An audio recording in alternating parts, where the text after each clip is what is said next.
Welcome all. You are watching Vibes Baseball on YouTube. This is Dean McKissick reporting live from Olympic City, Colorado Springs, Colorado in UC Health Park. We got a doozy for you.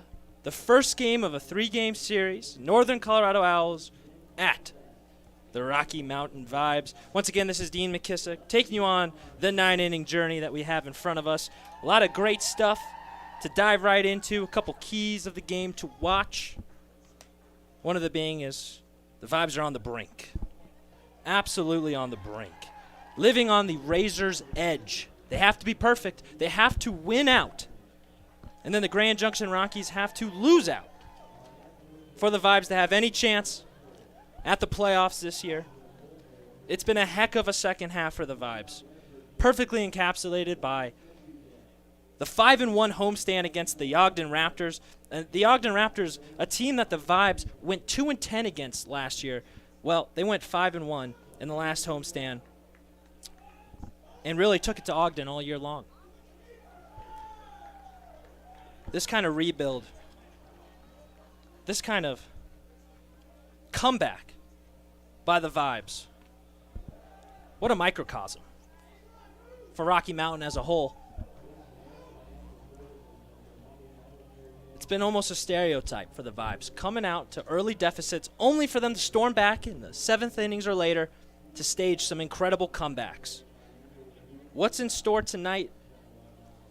We can only wonder. We will see for sure in about 10 minutes' time, at which point I'll read off the lineups and we'll get this party started. Once again, first pitch in about 8 to 10 minutes. Projected start 6:30. It's a beautiful Thursday night in Colorado Springs. This is Dean McKissick with the Rocky Mountain Vibes. You're watching Vibes TV on YouTube. Be back shortly.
Welcome back to Vibes TV on YouTube. This is Dean McKissick.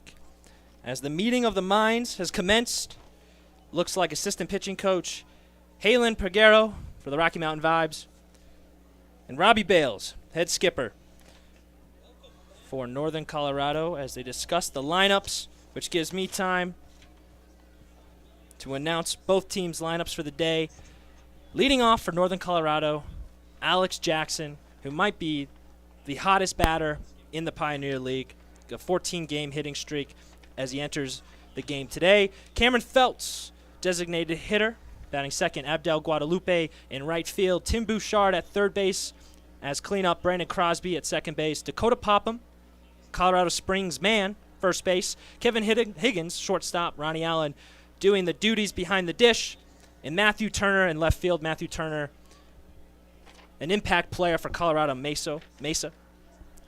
One of the premier D2 programs in all the land. Austin Schneider on the mound. For your Rocky Mountain Vibes, we got Gio Diaz, of course, in his position as leadoff in right field. Cesar Lopez, back off the bereavement list, playing in left. Ulysses Cantu at second base. Alon Garcia in center as cleanup.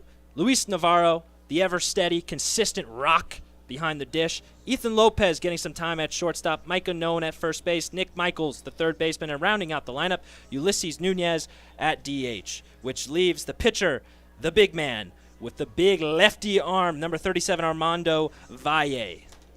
Vibes certainly looking for a quality start from Valle. He's been one to give it to him. He's 0-1 on the year with that 6.65 ERA. However, you got to put on the Pioneer League goggles when you see numbers like that, because Valle has been extremely effective. There's just a lot of runs in the Pioneer League, and a stat like an ERA is going to reflect that. First pitch is scheduled for 6:30. We're only a couple minutes away for Game 1 of a 3-game series. Reporting live from Colorado Springs, Colorado. We'll be back shortly for the national anthem and first pitch. You're watching Vibes TV on YouTube.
welcome back after that beautiful playing of our nation's anthem. It's only right. The Rocky Mountain Vibes sporting those red, white, and blue jerseys in appreciation of this nation's military, Northern Colorado and their blue alternates. And with that, we have permission to play some baseball. Rocky Mountain coming into play, 19-19 on the second half of the year. That's 9 games back from the hottest team in the Pioneer League, Grand Junction. Grand Junction 28-10. Game and a half in front of last year's champs, Missoula. Paddleheads 27-12 on the second half. The Vibes are going to be living dangerously tonight. They got to be perfect. They're on the razor's edge. One more loss or one more victory from Grand Junction, and the Vibes' postseason hopes are dashed. They do not control their own destiny. They would need Grand Junction to lose out and the Vibes to win out. Slim to none, some would say, if you were an odds maker. But you would not be in business for long if you tried making odds for the Pioneer League. It is crazy from the jump. The Vibes, for instance, last year were dreadful.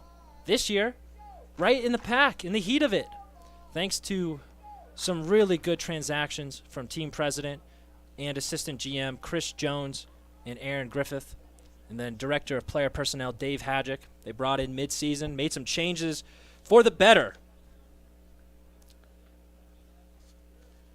Around the league, got Billings at Ogden, Grand Junction at Boise. Keep your eyes on that game, for it has a direct impact on tonight's festivities here at UC Health Park. Great Falls versus Idaho Falls as they finish out their highway rivalry, and then finally closing out the evening, Glacier at Missoula.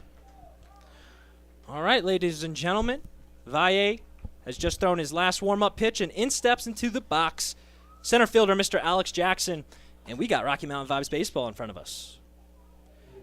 Valle, superimposing 6'3" lefty, will be doing today's pitching duties.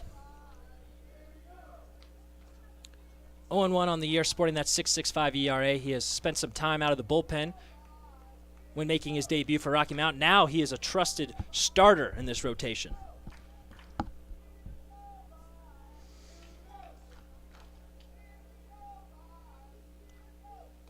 Jackson turns around for a bunt. That's off the handle. Strike one. And we are ready for some baseball.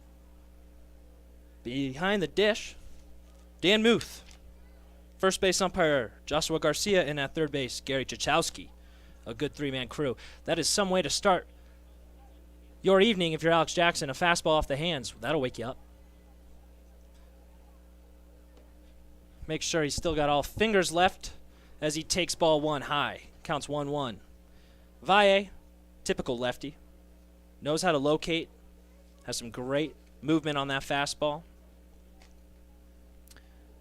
That's how he stays effective. Strike two from the lefty, big man. 87 on the gun. Valle sits about 87, 88, and will cruise if he can at 85, 86. Not a flamethrower by any stretch, but equally effective. That lefty movement will do that. And we start tonight off with a strikeout. One away in the top of the first. Vibes have to play perfect. They have to win out. Now, they can't control things that they just can't control. Grand Junction has to lose to Boise tonight to keep their hopes alive. But it starts here at UC Health Park. The Vibes have got to win.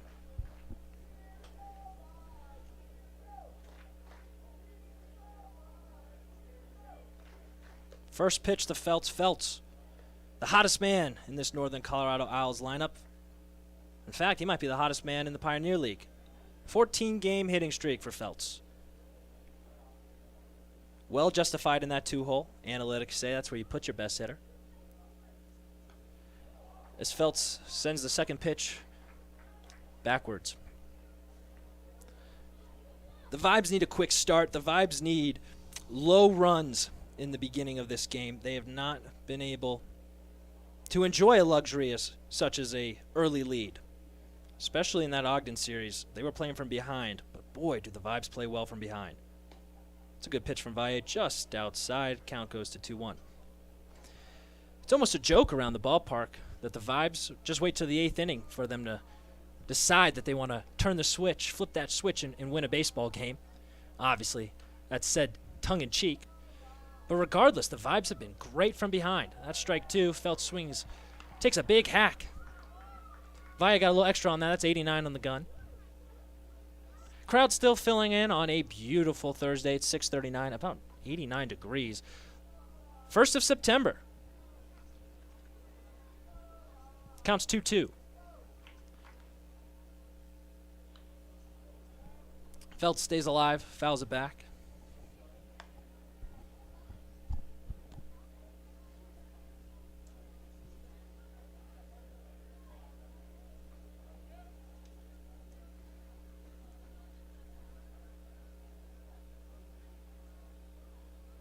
Long pause. The pitch.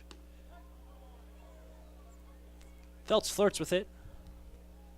Decides better against it. Counts full to the righty.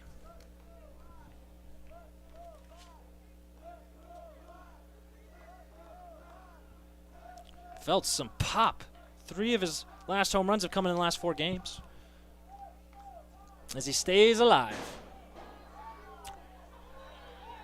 That ball comes dangerous close to my little office, but don't worry, I'm safe. Counts full.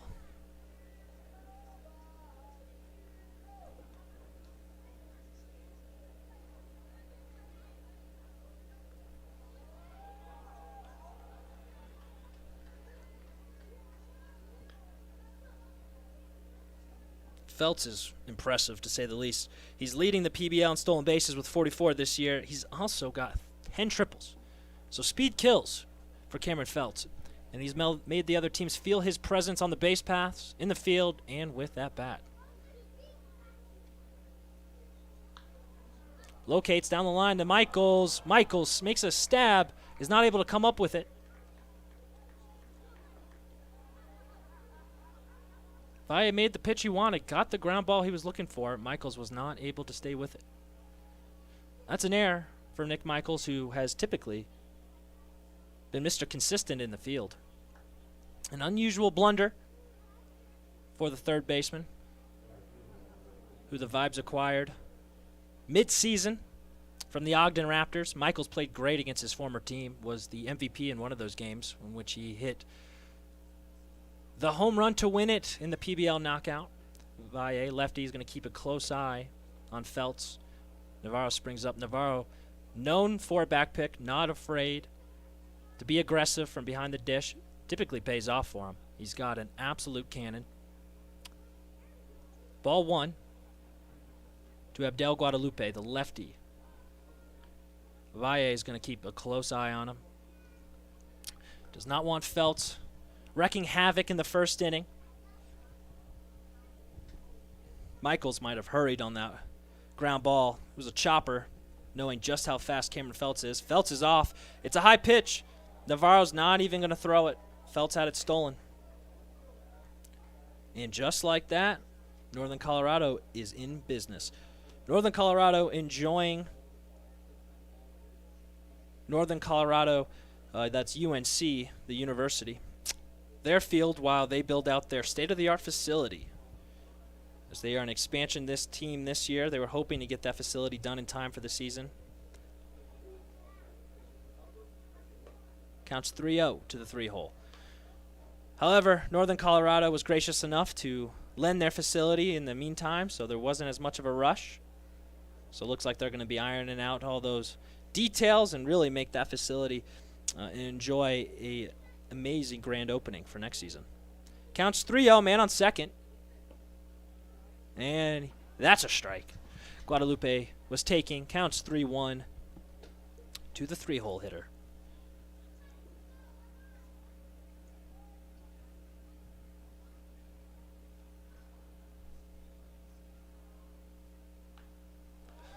Foul back, counts full. Valle, 18 pitches deep on the young inning with 1 away. This is familiar for Northern Colorado. They drive counts. They don't do too much. They steal bases. They incorporate a small ball game that is incredibly effective. They're going to punish you if you can't find the zone. Valle, a strike pounder. He'll try to keep his strategy going, but that ball is high and outside, non-competitive, ball 4. As in steps Tim Bouchard, who has put together a nice hit streak of his own. He's up to an 11-game hit streak. And the first 8 were multi-hit games. That's the Pioneer League for you. If you like offense, this is the league for you. Bouchard steps in with a 366 average, 43 RBIs on the season.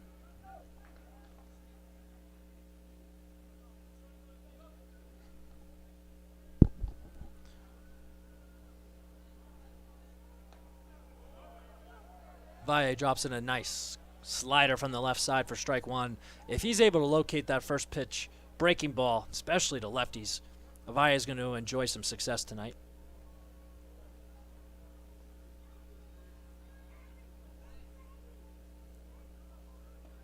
Big swing through by Bouchard. Valle would love a ground ball here.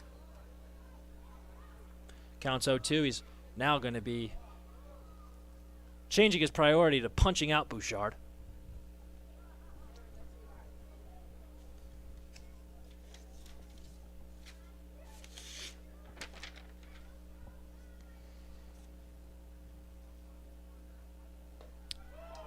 And he gets what he wants. Strike 3. Chased him up top. Makes quick work of the third baseman Bouchard, and in steps Brandon Crosby, who had a fantastic series here the last time they were at UC Health Park. Was a main agitator of this Vibes pitching staff. That 300 average backs that claim up. Like everyone in this Northern Colorado Owls lineup, they've been put together with plate discipline in mind. Strike 1.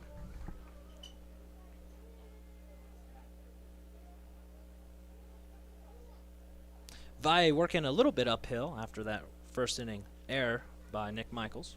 Looking to get out of the jam here. First and second, 2 outs. Double steal, takes, he's going to throw to second, he's going to have him stuck in a pickle. Navarro made a heck of a play.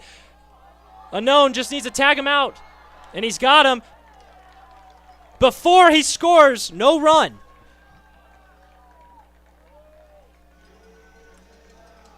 Or are they going to say that he... Based on the celebration by Northern Colorado, it looks like they're rewarding the run scored before the tag out. No argument from the Vibe side. It's 1-0. Northern Colorado. You're watching Vibes TV on YouTube. We'll be back for the bottom.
Welcome back to UC Health Park. This is Dean McKissick with Vibes TV on YouTube. Well, no argument from the Vibes sides, 1-0. From this angle, man, I thought for sure they got that tag down before he crossed home plate. Joe Mikulik, not one to be afraid to make an argument heard to an umpire, so I'm going to defer to the call on the field and say that he made it. It's 1-0 as Gio Diaz steps in. Diaz has been phenomenal for the Vibes all year long. Got a .399 average. He's been hot from game one. Really has not enjoyed a slump all year on the dish. He's just been phenomenal. Now, Austin Schneider is the man on the hill for Northern Colorado. Sports a low 90s fastball. Really able to mix speeds well. Counts 0-2 to young Diaz. Diaz not afraid of a two-strike count. Typically goes the other way, actually. Schneider overcooks the fastball. Counts 1-2 to the leadoff man.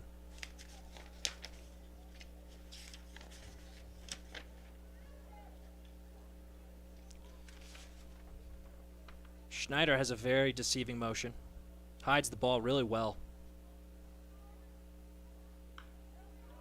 And on command, Gio's going to poke one down the line, but a nice play by Dakota Popham. Able to come up with it. That's a quick first out. In steps Cesar Lopez, the left fielder. Cesar taking some time off on the bereavement list. Back in action tonight. We wish Mr. Lopez all the best.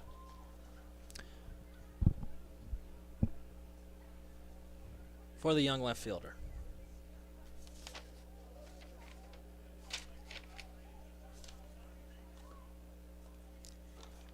Locates very well there. Allen was set up on the outside of the plate, and he hits his spot. Strike one.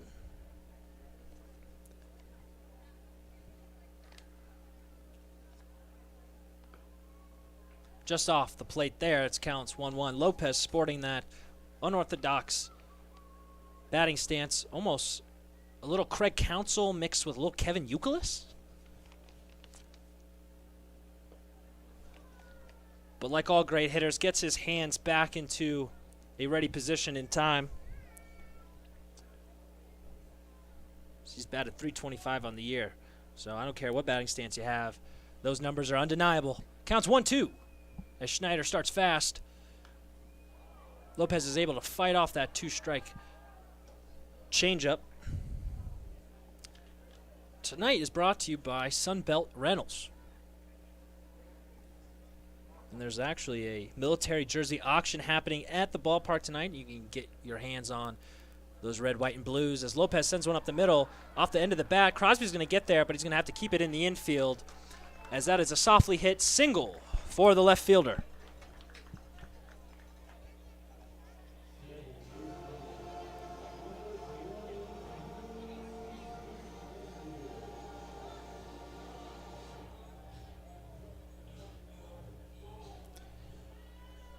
Ulysses Cantu is back in action tonight. He's been not in the starting lineup last time at home.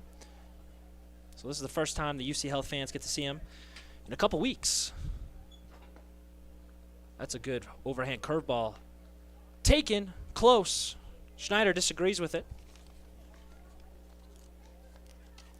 The Vibes have a chance to take the season series against the Owls this year so far. The Vibes have gone 13-12.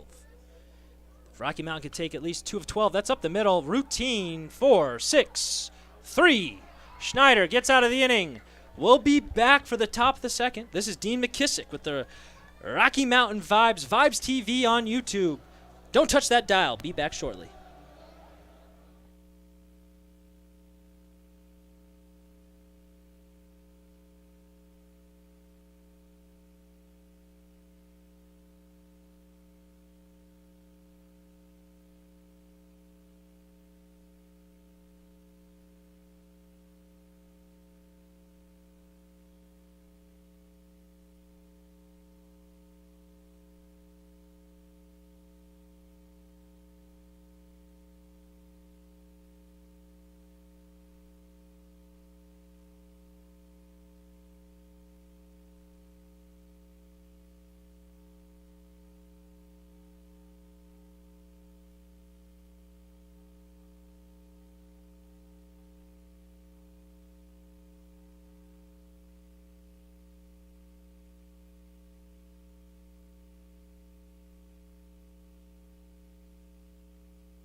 Welcome back to Vibes TV on YouTube. This is Dean McKissick reporting live from Olympic City, UC Health Park. We're entering the second inning of play tonight. Already an exciting first. Top half. Double steal. No throw.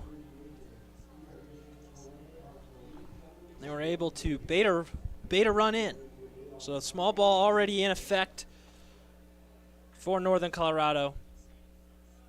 Vibes got to adjust, as Northern Colorado will make you pay until you prove to them that you can stop it. All right, in steps Mr. Crosby, as his at-bat was interrupted last inning on that delayed steal, which then was able to bait in a run. Valle pours it in a fastball, swing and strike from the big man.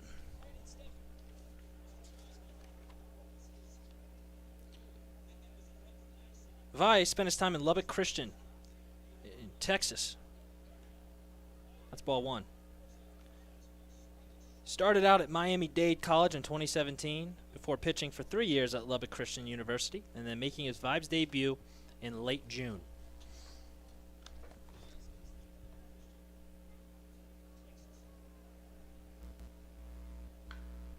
That's a line drive to center field. Gio makes a nice play for the first out. This game has a much quicker feel than the game I got to have the honor of announcing, which ran 4 hours. These games are always a little bit easier to broadcast. As in steps, Mr. Dakota Popham, Vista Ridge High School, Colorado Springs native. Popham has spent his time around the Pecos League before finding a home in the Pioneer League. As the first baseman has played a little bit of third base for Northern Colorado and a little bit of first base. Ball one to the Springs native. Vibes need to win tonight and then win out the rest of the season if they have any hope of the postseason. Ball one. Well, they can take the season series if they take at least 2 of the final 3 from NOCO, and they'll win the season series. Be the second team that they have won the season series, first being Ogden Raptors, which is a great moral victory for Rocky Mountain since Ogden really beat the brakes off of them all last year. They went 2-10 against Ogden.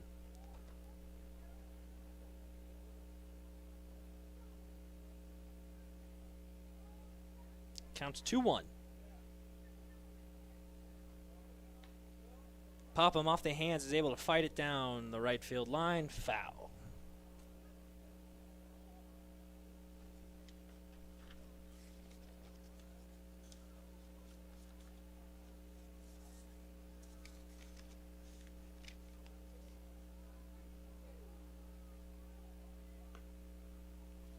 No break in the Pioneer League.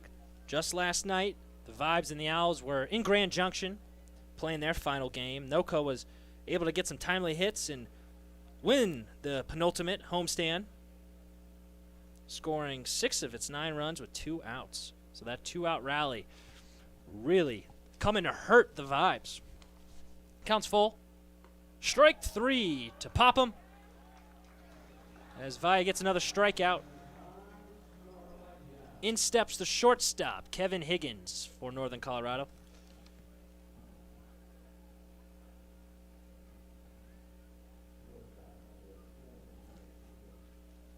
NOCO's won 4 of its last 6. Vibes, 2-game losing streak, trending downwards. Need a boomerang game tonight. Need a victory. Valle is the man to do it. Outside of Yohandri Perez, he's probably been the most consistent. Just from a ceiling and floor point of view, you're not going to get any blow-up innings typically from Valle. He doesn't walk many batters. Doesn't run counts deep as he's looking for a strike call there. Doesn't get it. Counts 2-0 to the shortstop.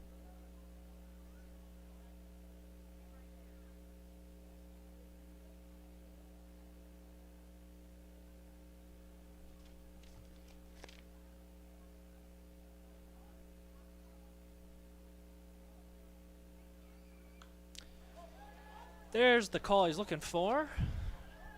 But that foul is fouled straight up and into foul territory, finding the hands of a fan who then quickly gives it to a young child. That's the beauty of baseball.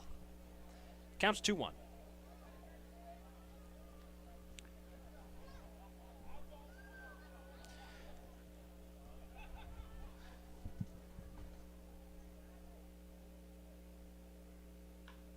Higgins sends it up the middle, but positioned perfectly is Cantu for the third out. Valle has a quick 1-2-3. We'll be back for the bottom of the second. You're watching Vibes TV on YouTube.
Alrighty, we're back for the bottom of the second inning.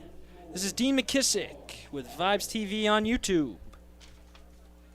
Schneider enjoyed a quick bottom of the first. He's looking to repeat that here in the second. A picturesque Thursday here in Olympic City. No wind. 85 degrees as the sun starts to make its way behind the always ominous Pikes Peak. Alon Garcia, center fielder today, takes a ball on the outside corner for strike one. Garcia's been immediately an impact player for Rocky Mountain after being sent down from their parent club, Aceros de Monclova. He's been on the business end of some truly magical plays. He had a triple and then was able to advance home on a throw that was ricocheted off the umpire. So it was some pinball baseball, which ended in a 3-run triple advancement to home. And on command, he sends a rifler right back up the middle where it came from. Leadoff single for Alon Garcia. And the Rocky Mountain Vibes have just what they're looking for, a leadoff base runner to, at the very least, tie this game back up. Luis Navarro steps into the box. Navarro, for my money, has been the Vibes' most valuable player. He's brought such a consistency and reliability on the defensive side of things. He calls a great game. He's got an absolute cannon. And then that 500 on-base percentage tells you everything you need to know.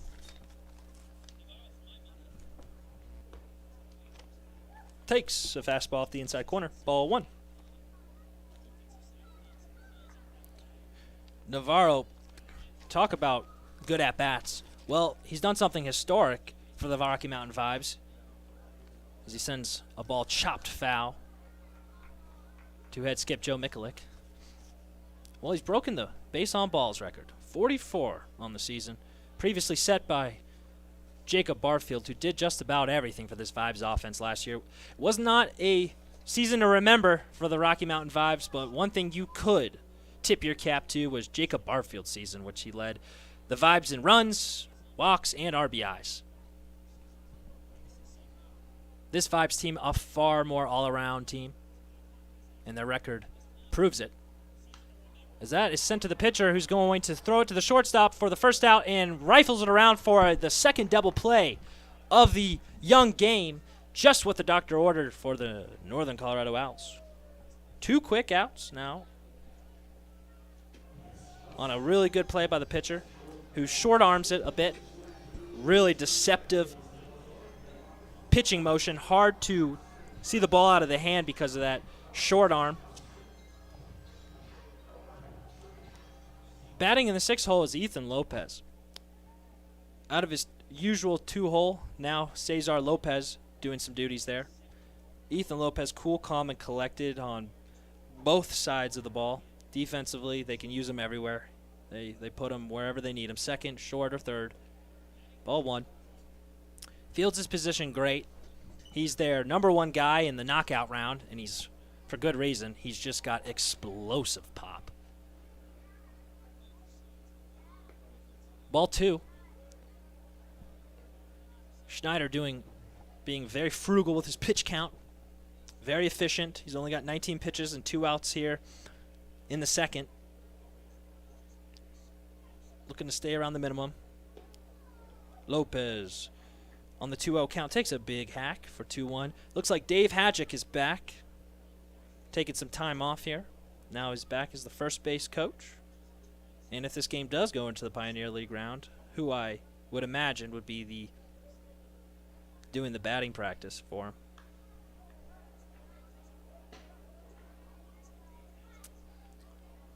Vibes players tell me that Dave Hadjick throws perfect batting practice. Well, that comes into play when you have those knockout rounds. He wasn't in for the last one, and Mike Anone had to throw him. Mike's a player. A lot to ask, ball 3, full count. A lot to ask of a player to, hey, turn it around, calm all your adrenaline down, and now throw strikes. Ask a position player to do that no less, and I mean, you get what you got there that night, which was inconsistent.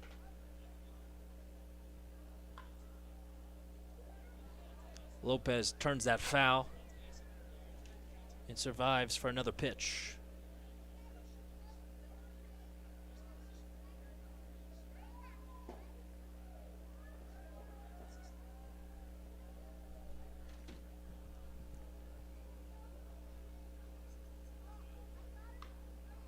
Rolls over, chopper to third base. Bouchard routinely throws it over the first base. Another quick inning for Schneider. But on the heels of 2 base hits, still 1-0 Northern Colorado. You're watching Vibes TV on YouTube.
Welcome back. It's the top of the third inning as catcher Ronnie Allen steps in. Ronnie Allen, a late transaction for Northern Colorado as they look to finish out this season. On a positive note, they're 32-52 on the year. 1-0 to the young catcher. An expansion team, they're going to go through the typical drawbacks of any expansion team. A lot to do in that first year, but they have laid a really awesome foundation.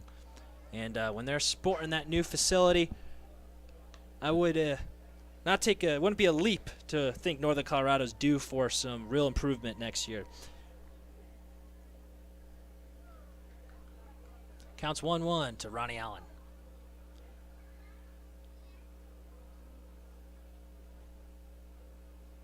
Via big late kick, delivers. Ronnie Allen puts a charge into that one, and he sends that way over the left field wall. Ronnie Allen knew that the second it left the bat, took his time, rightfully so, young man. That was a bomb. A quick shot off the bat of Ronnie Allen, and now the score doubles. It's 2-0 Owls.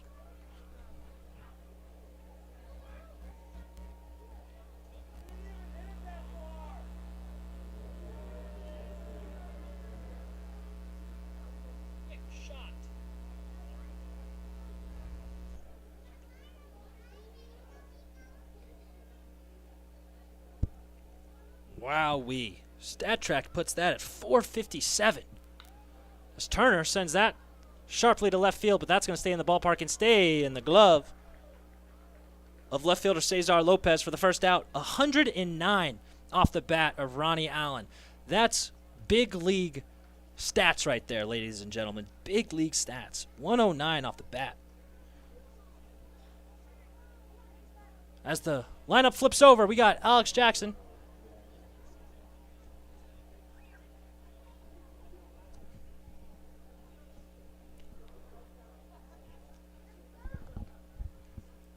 Yeah, my crew here to my left is going crazy. They want me to make sure that I have these stat tracks right, because 457 is incredible in any league.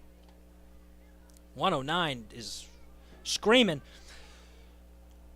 Quickly, 2 strikes against the leadoff hitter, who that ball unfortunately fouls off the fingertips of Luis Navarro, who's now face down. He's going to take a moment here. His home plate umpire Dan Muth does what any seasoned umpire would do, giving him a second.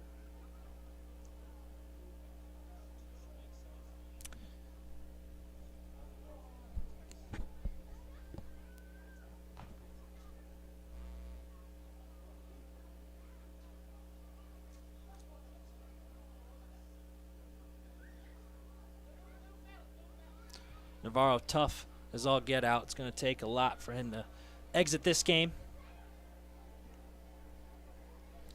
Well, the finish line on the 2022 season is upon us.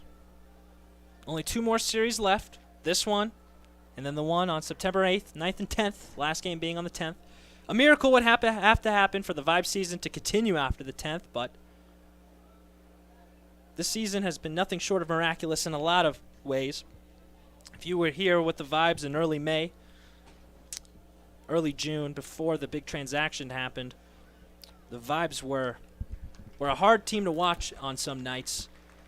Just being outclassed by the rest of the Pioneer League. Well, Aaron Griffith, Dave Hadjick, and Chris Jones had enough, made some transactions, made some moves that have really paid off.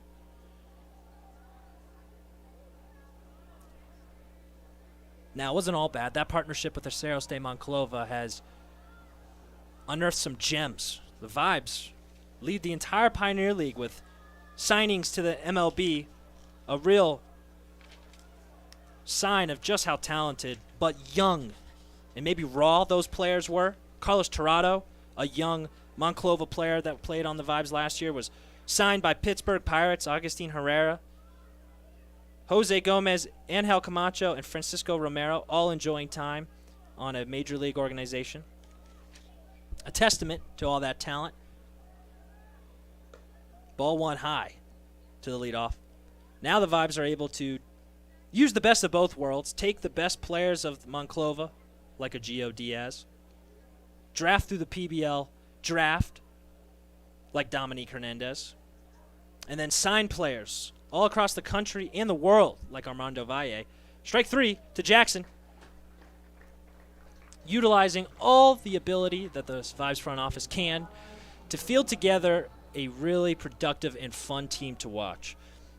It's an early deficit, 2-0, but this is nothing for this Vibes team. If you've watched any of the Vibes game this season, you know just how determined this team is to not let any game be out of reach. 8-0, 8 runs, haven't deterred the Vibes from coming back. A 2-run lead is nothing in the Pioneer League.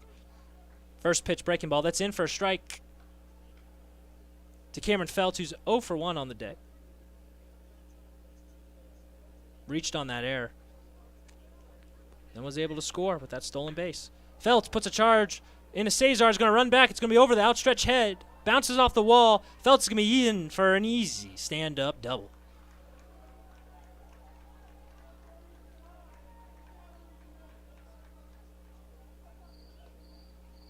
Two outs when that double struck.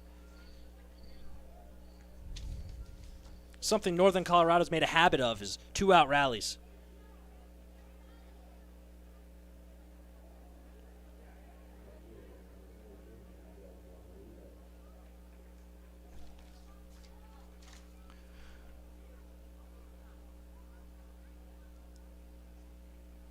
As Guadalupe enters in the batter's box for his second at-bat on the evening.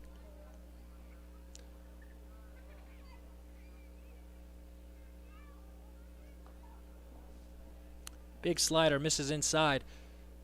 Vibes have him shaded to his left. Solid pole hitter, especially with Valle, who's no flamethrower himself.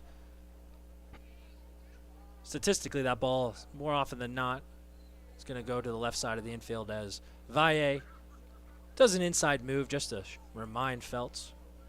He's got his eye on him, as Feltz is known to swipe it back. Third base, doesn't care. 1 out or 2 outs or no outs. Feltz has got speed to burn. That's a shot to center field, but Alan Nunez is going to stand under it, routinely pack it away. That 2-out double does not come back to bite. Score stays at 2-0 after the solo bomb from Ronnie Allen. You're watching Vibes TV on YouTube.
Welcome back to UC Health Park.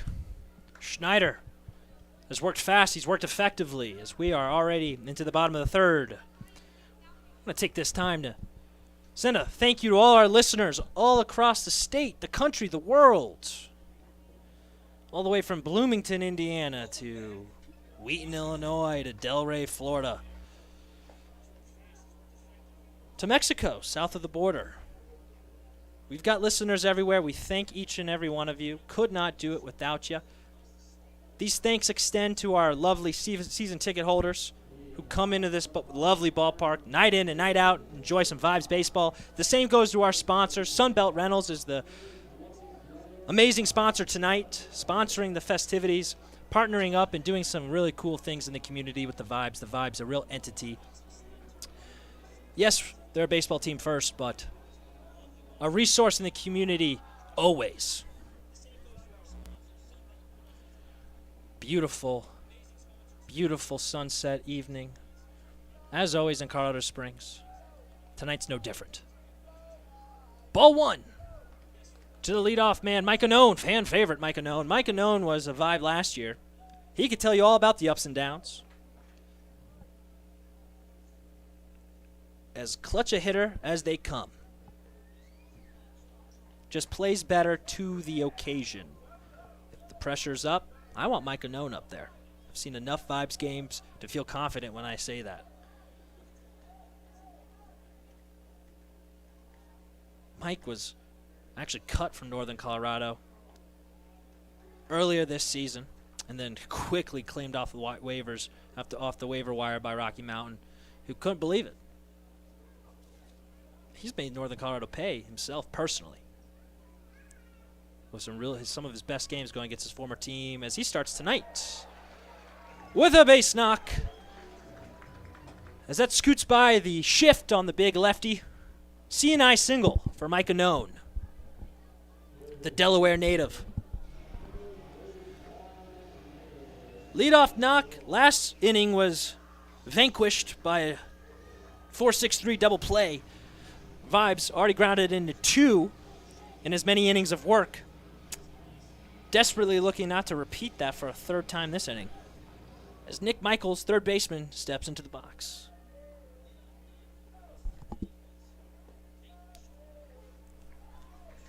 As a fastball is poured in for a first pitch strike, 90 on the gun from Schneider, University of Texas Tyler alum. Michaels, far from an imposing presence in that batter's box, but I can tell you, from a first-hand account, he's got some serious pop. He's the second guy chosen for those knockout rounds, which tells you all you need to know, behind Ethan Lopez.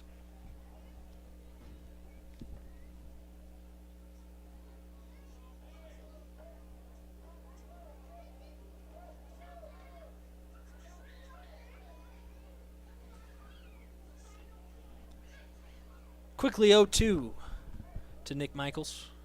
Schneider quickly delivers. Michaels rolls one over to third base. Are they going to turn 2 here? He's going to beat out the throw to first. But another possible rally stifled by a ground ball kept in the infield. Schneider is doing a heck of a job. All you can ask for.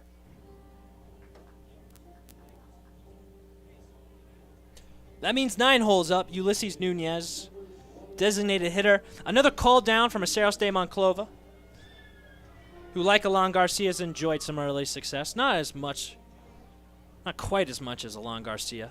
He's been the 4-hole center fielder. Ulysses Nunez has been a bit of a utility guy, used all around the outfield, especially the corners. As Nunez squares around but pulls it back for ball 1.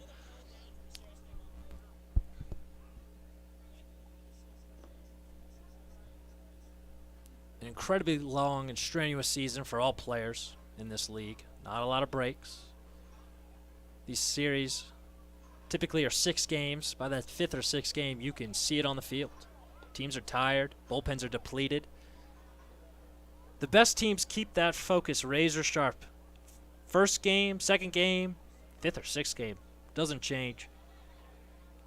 It's what teams like Missoula pride themselves on.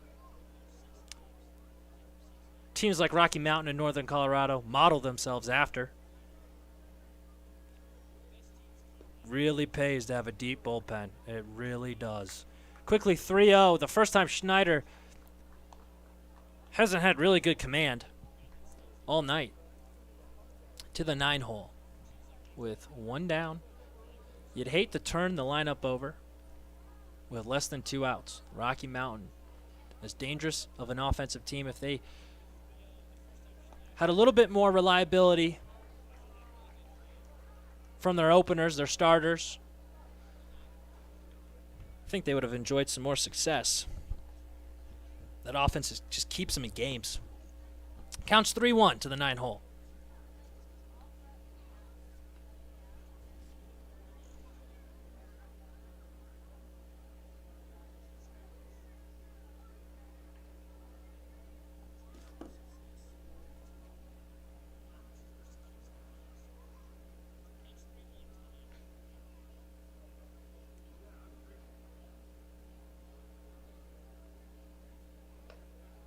Ball 4 loses him there as Nunez takes his walk. Now it's man on first and second, and the lineup flips over. Gio Diaz. Northern Colorado intelligently is not going to hold on any runner at first base, especially with Diaz on. If you open up that hole, Diaz is going to use it, and he'll play it across a run here quickly. Diaz with that closed batting stance. Unusual in today's game. Analytics in the new philosophies will tell you want to keep that batting stance open. Let those hips clear. Give yourself as much launch angle as you can get. Diaz is the opposite. He's old school. He's got a closed batting stance. He's looking not to do too much, but poke a base hit through that first and second base gap. Really refreshing. The only MLB comparison that comes to mind for me is Giancarlo Stanton. Very different games. Obviously, I'd say about 2 Gio Diaz's. You could stack them on top of each other. They'd make one Giancarlo, but that does not take away from the dynamic nature of Gio Diaz. He's been an absolute threat all year long from opening day till now. A fixture in the lineup, a fixture at the top of the lineup, a table setter, a great leader, a guy the Vibes depend on. 2-0's the count as that slider runs away from the strike zone. Ball 3. 83 on the gun, for those wondering at home. Schneider's very deceptive. You can see it from here. He passes the eye test. When you're able to short arm a ball and throw 90 with it, that ball looks like it's coming 95 because out of nowhere it just explodes out of his hand.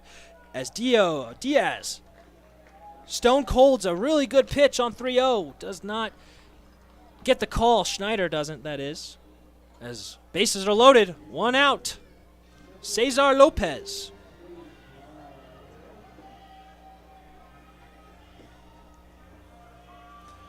All right, that pitch count now is ballooned a bit. He was in cruise mode.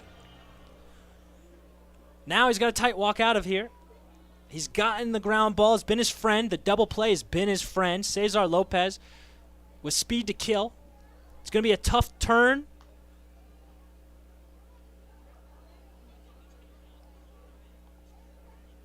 Regardless, Northern Colorado's going to be looking for a ground ball as that first pitch is buried in the dirt. Good block by Ronnie Allen.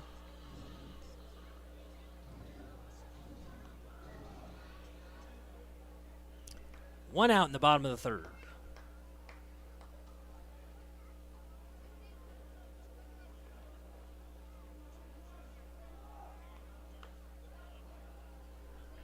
Chopped foul. Another good pitch.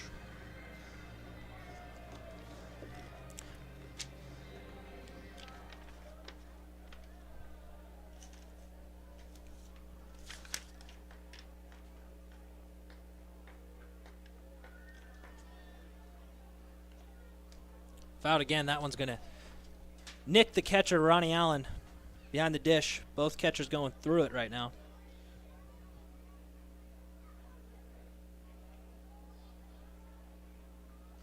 Before an injury costed his last season at UT Tyler, Schneider went 2-1 with 3.80 ERA, 27 Ks in 23 innings of work.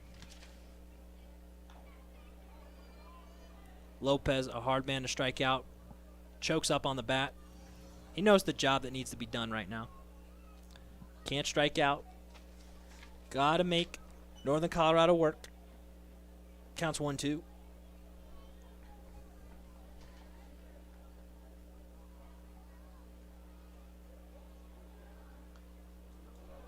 Spoils another pitch. Looked like a slider. Missed high. Effectively high. Just able to foul it back.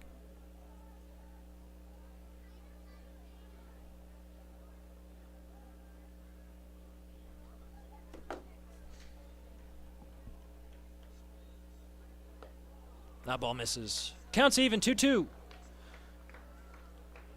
To the Cal Poly man at the plate. That's Cesar Lopez. Had a really good career with the Mustangs.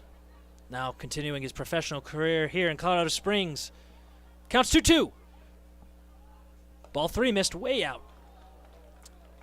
As he's able to battle back to full, Lopez, makings of a really good at-bat. He's 1 for 1 on the day already.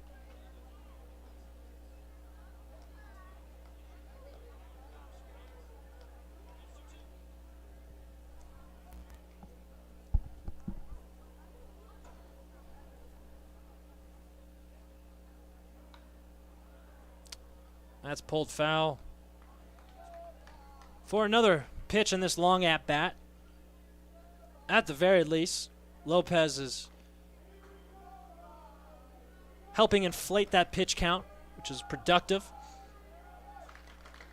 As this Vibes crowd senses the gravity of this pitch.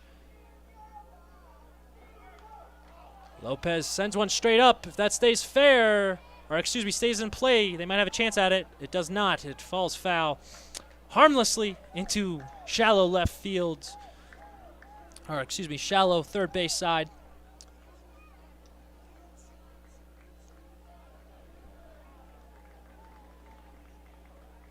Allen gave a look at it, but the ball landed about 7 or 8 rows deep. Another pitch. Wow, Lopez really making him earn it now. As the 11th pitch of the at-bat is due next.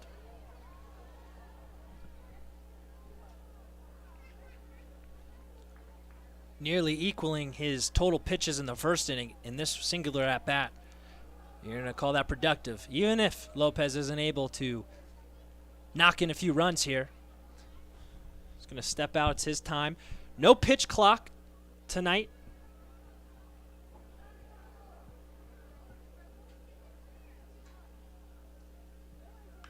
Lopez sends a stripe out to deep center field.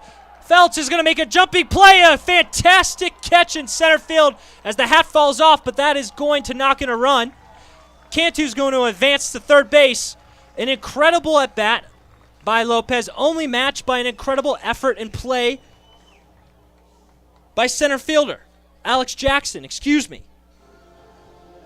Wow, what a play by Alex Jackson in center field. Well, Lopez is able to plate across a run on a very deep sac fly on the heels of a 12-pitch at-bat. The Vibes are going to take that. Now, Owlz with 2 outs here. Have a couple options with the man on the corners. Something might be on as Ronnie Allen steps out in front of the plate, gives some signs. Whether or not he's going to throw through or if Higgins will cut it off. A back pick to third base.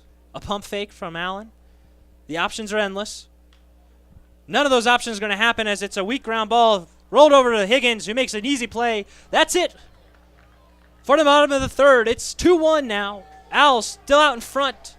Schneider's able to tight walk out of it, maintaining the lead. You're watching Vibes TV on YouTube.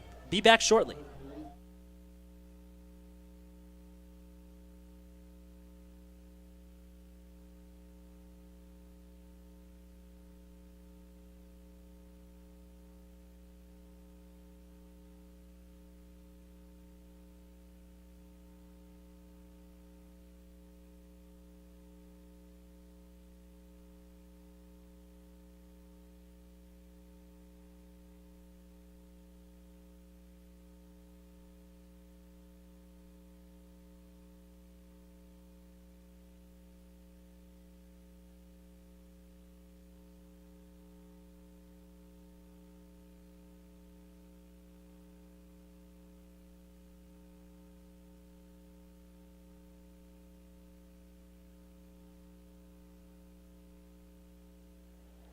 Welcome back. You're watching Vibes TV on YouTube.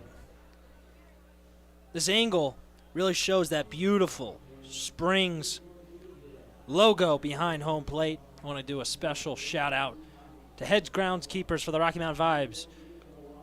Mr. Colin Tyzinski really put that art degree to work tonight. Got his money's worth. Painted a beautiful logo back there. An additional duty that Colin does not have to do, but does it to add to the aesthetic of the ballpark. A cosmetic element that does wonders. A special thanks and shout out to Colin. Well, top of the fourth. 3 innings of work in the books for Mr. Armando Valle. Wants a quick one, wants a quick 1, 2, 3 inning, no doubt.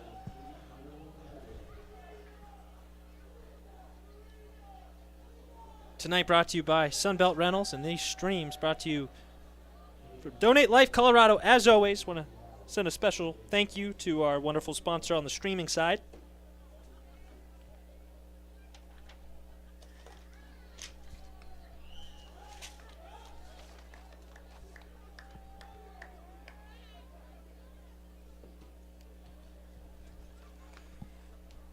Tim Bouchard is the man of the hour now. First pitch, curveball, that's in for a strike. It's a tremendous pitch for Valle. If he's, like I said, if he's able to locate from that left side to a lefty, first pitch breaking ball, he's going to have success as he's out early. 0-1 to Bouchard, who was out on strikes his first at-bat. Ooh, buzzed his tower a little bit. The fastball that got away from him a little bit. Completely unintentional. Bouchard is 22 for 44 with 7 doubles, 2 triples, and 2 home runs during this current 11-game hitting streak. As he's not able to get the call on the black there, just outside. Counts 2-1.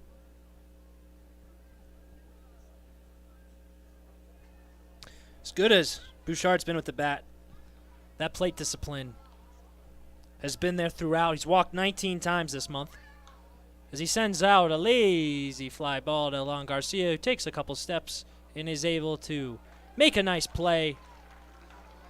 Nothing out of the ordinary for the terrific outfielder Alan Garcia. They've been able to utilize Garcia in his natural abilities in the outfield ever since they were able to pick him up, whether it was in right field, center, or left. A lot of the Vibes outfielders, Gio Diaz, for example, is not a natural outfielder. He's actually a second baseman when Washington Nationals drafted him. Funny enough, he hasn't spent any time in the infield for the Vibes. He's been used at DH sparingly, but typically he's their center fielder and right fielder. First pitch is a ball outside to Brandon Crosby.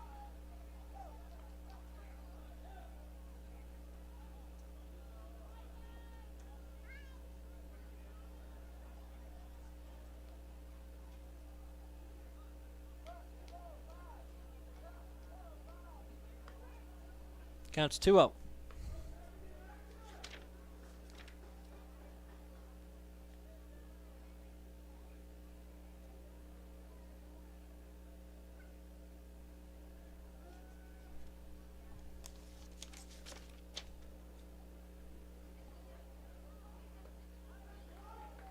Swing through.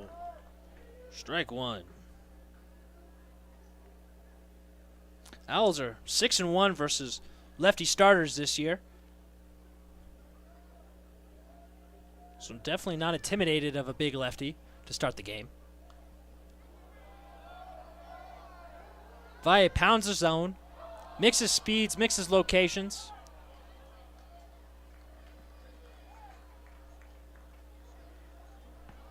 Isn't going to blow it by you. Typically lives around that 87 to 88 range. But when he's able to locate that breaking ball, that fastball really plays well. It really does. His imposing frame, his 6'4" frame, puts a couple miles on the fastball, at least to the batter's eye.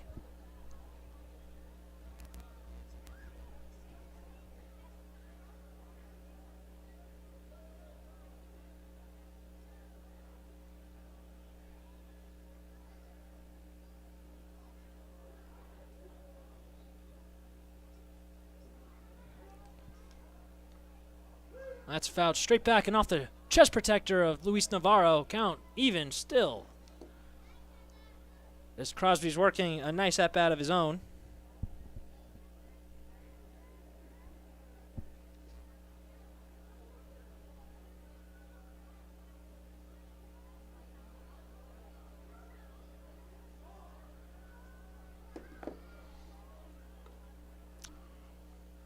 Misses upstairs, counts full. Valle is definitely going to try to implement the tunnel philosophy. He's going to play that fastball off of that curveball. Same arm slot. It just does opposite things. That lefty fastball, that two-seam action is going to do the exact opposite that it'll do on his breaking ball, but looks the same out of the hands. I mean, that's effective stuff. If you're able to watch the overlay on Valle's pitches, you'll see just how hard he is to hit, no matter if he's throwing 86, 87. If he's able to effectively locate that curveball, it looks darn near the same thing and keeps batters guessing as Crosby sends a foul ball harmlessly straight up in the air. Navarro's going to give a run at it, but that ball's caught by a fan. Crowd goes wild.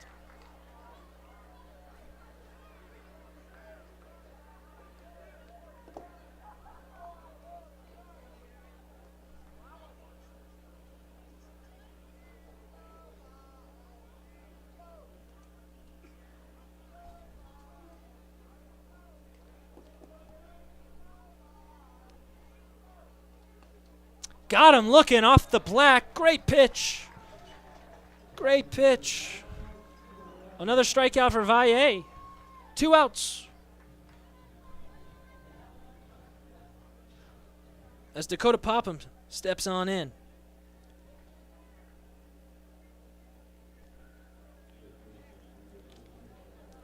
The Vibes ace due tomorrow. Right-hander Preston Snavely. He's 5.7 ERA.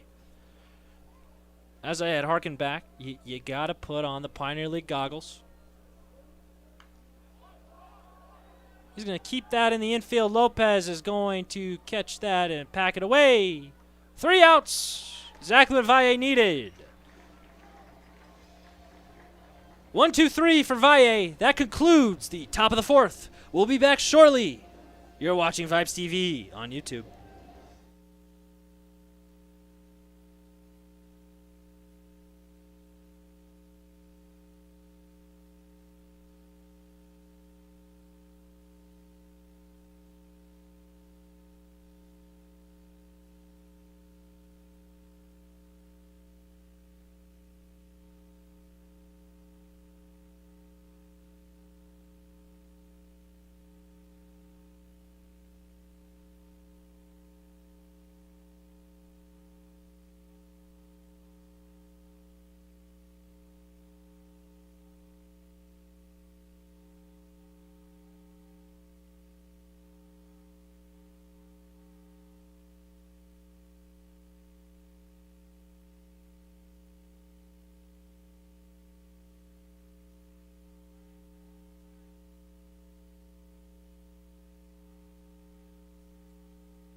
Welcome back, reporting live from UC Health Park in Colorado Springs, Colorado. It's been a long road to Colorado Springs. Our older listeners might remember when the Rocky Mountain Vibes were the new Westminster Frasers in 1974. Won't hold it against you if you don't remember the comings and goings of that wonderful team from the early 70s. Well, they hopped to Boise, to Medicine Hat, to Helena, back to Colorado Springs, where they enjoyed their status as a AAA ball club for the Colorado Rockies. That's the Colorado Springs Sky Sox. The MLB Partner League, the Pioneer League, since 1939, has operated and enjoyed some lovely baseball in the Mountain States regions as an MLB-affiliated league. And that partnership has given us some stars. Speaking of stars, that's a strike one to Alan Garcia. If you were to touch him, you'd burn your finger. He's batting .359 on the day. Or, excuse me, .359 on the season, 1-for-1 on the day to beef up that average. He's looking to continue his success. As that ball dings him, he's going to take his bag. Unintentional, of course. Doesn't make it hurt any less. That's 89 on the gun.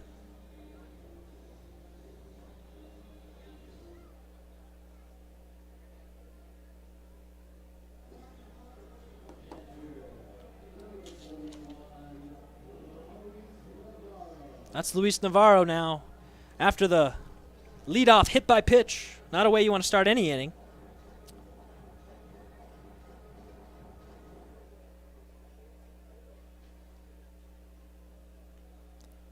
First pitch deals. Off speed. High and away. Or high and inside. That's ball one.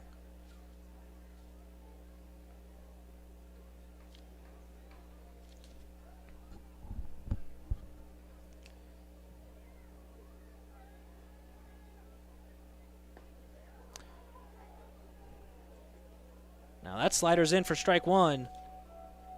Counts even.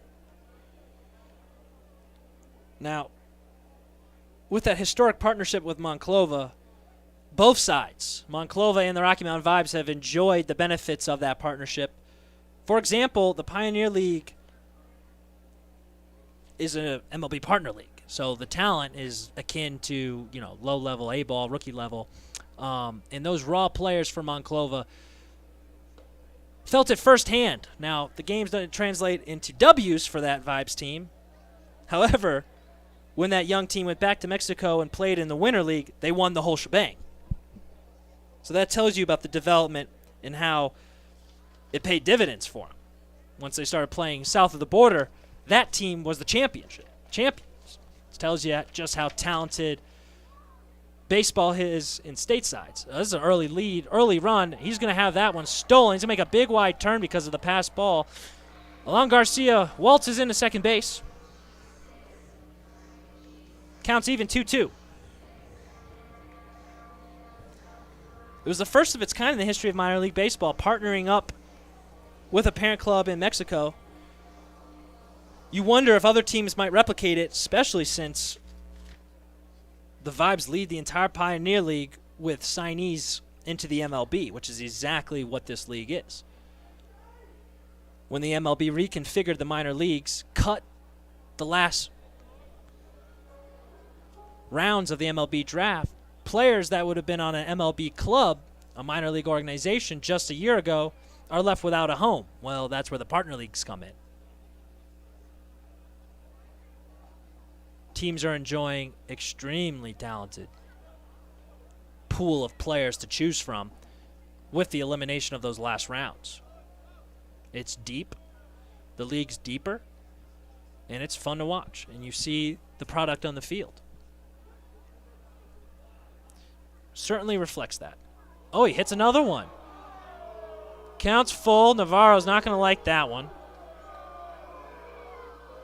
And neither are the fans here at UC Health Park. They make their disgust known with boos and jeers.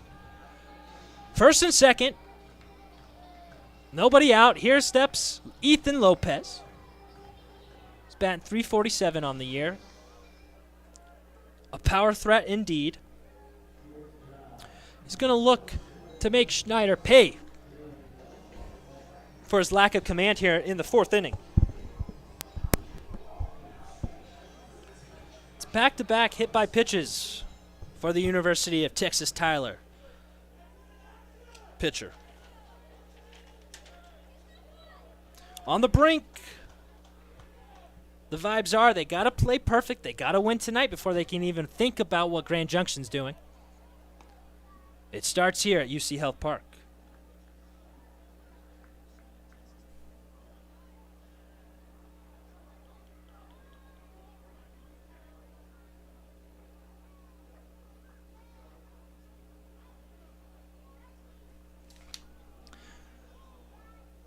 Lopez turns over it. He's going to make a crazy throw to second. That's going to roll into shallow right field. He does a little bit too much. Bouchard should have stayed and held on that ball. He made a nice effort keeping it in the infield. Just tried a little bit too much. Whipped it around to Crosby at second. Crosby was not prepared for that throw. He thought he was going to eat it. Now it's a man on second and third, no out, and the ball game is tied. 2-2. And in steps Mike Unknown. Well, it was an incredible effort by Bouchard to get there. He should have, hindsight, 2020, easy for me to say in my cozy broadcasting booth. But he should have held on to that ball, ladies and gentlemen. He threw that in a shallow right field. In scores a run.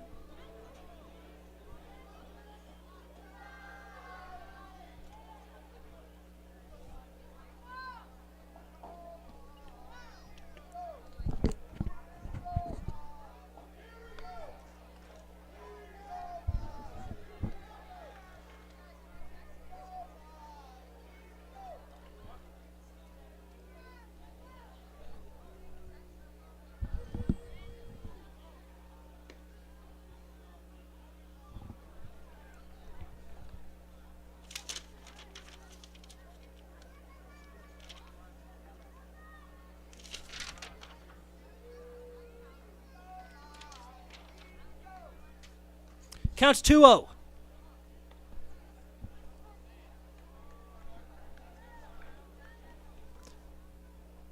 Mike Unknown looking to make him pay. It's been an ugly inning for Northern Colorado, which had been cruising up until now with back-to-back hit by pitches and then an error. Unknown's going to send it down the left field line. Left field is playing way too shallow. It's going to get over Michael Turner. And that's going to bring in both runs. It's a stand-up double for Mr. Mike Unknown. And now the score has jumped to 4-2.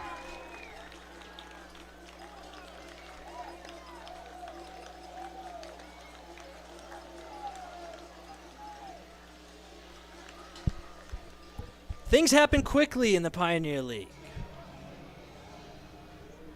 You can't go to the bathroom. You can't get up and pour yourself another beverage. You got to stay locked in or you're going to miss a lot. I've seen 10-run innings happen in the matter of minutes just with the offensive firepower in this league. A lot of batters are free swingers looking, much like Nick Michaels, to jump out early on these pitchers, attack them.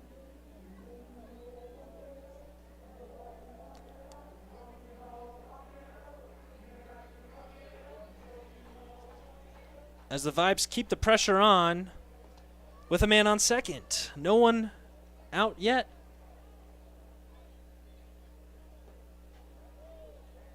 Fastball misses low. Counts even at 1-1.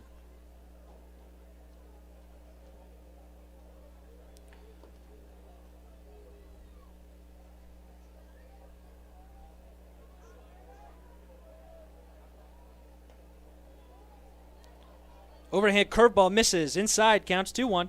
Not getting any close calls from home plate umpire Dan Muth. Muth has a really quality strike zone, and that's not going to change for anything or anyone, rightfully so. Rolled over to third base, makes a quick look over at the runner on second. Hucks it over for a routine play. Michaels is out at first. One dead.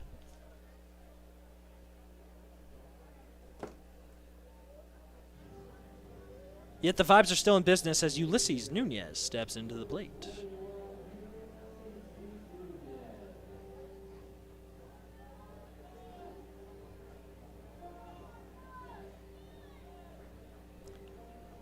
Beautiful night sky here in Colorado Springs. No threat of weather today. As Nunez makes a half-hearted attempt at a really good pitch. Counts 0-1. As anyone from Colorado Springs in the summer knows all about that 3 o'clock to 4 o'clock rain showers. Unlike Florida, which has that hour of rain showers every morning, the weather doesn't just burn away the rain. If it rains all day here in the morning, it will continue and could damage the field. Not tonight. It's been a lovely day since the sun came up. Sun's down now. You're watching Vibes Baseball.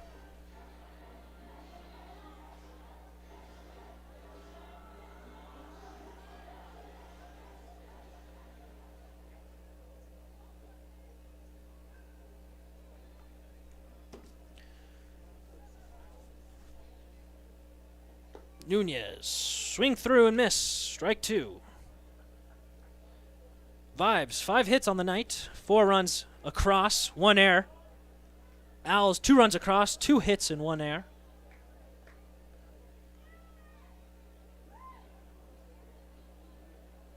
Schneider on cruise mode his first 2 innings of work. Fell into some trouble in the third, but was able to come out of it this 4th inning. Not been the same story. The Vibes have taken advantage of a bit of a loss of command here. Hate to call it an error, since Bouchard made such an attempt at the ball, was able to knock it down, keep it in the infield, just tried to do a little bit too much. Sent that ball in a shallow infield. Crosby was late to the bag. As Nunez chops one as that stays fair. No, rolls harmlessly foul. Count stays 2-2.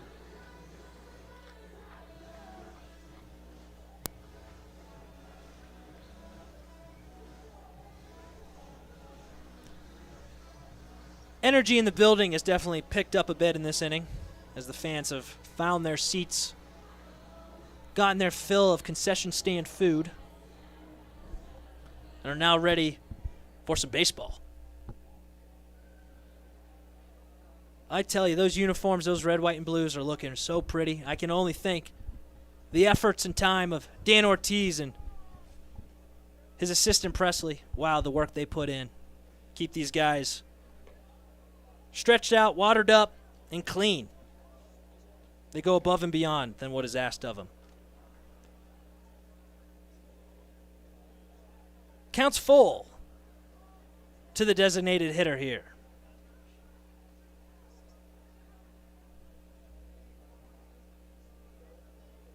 As Nunez sends a shot down the left field line, that's going to stay fair.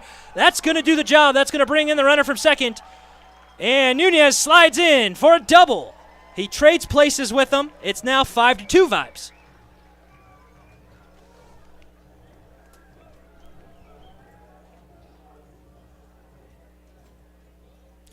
That was a good piece of hitting. Fastball away, didn't try to do too much, went with the pitch. Kept it inside that left field line. And Nunez is having himself a day. Scores 5-2 now. 4 runs this inning. All 5 runs have been scored in the last 2 innings as the top of the lineup steps in for their 3rd at-bats.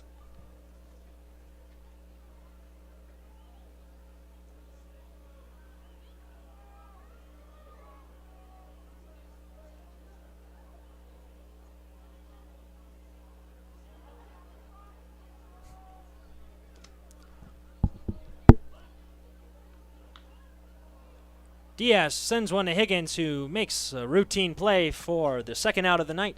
We got around the league score updates for you. Obviously, the score in the Grand Junction game means quite a bit for the Rocky Mountain Vibes and their faithful. Still 0-0 in Boise there, bottom of the 4th inning. Ogden Raptors putting it on the Billings Mustangs, 14-1 in the 4th inning. My goodness. Top of the 3rd in Missoula. Missoula is winning 4-1 over Glacier Range Riders. And then the bottom of the 3rd, Great Falls out to an early lead over the home team, Idaho Falls, as that ball squirts through the 5-hole. Ulysses is going to advance on a pass ball. Now, man, only 90 feet from another run. Another mistake from this battering team between Schneider and the new catcher, Ronnie Allen.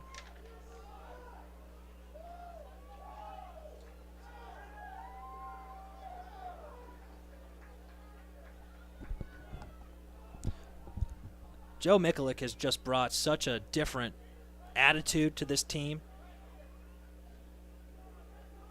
The tree sap has dripped down the trunk.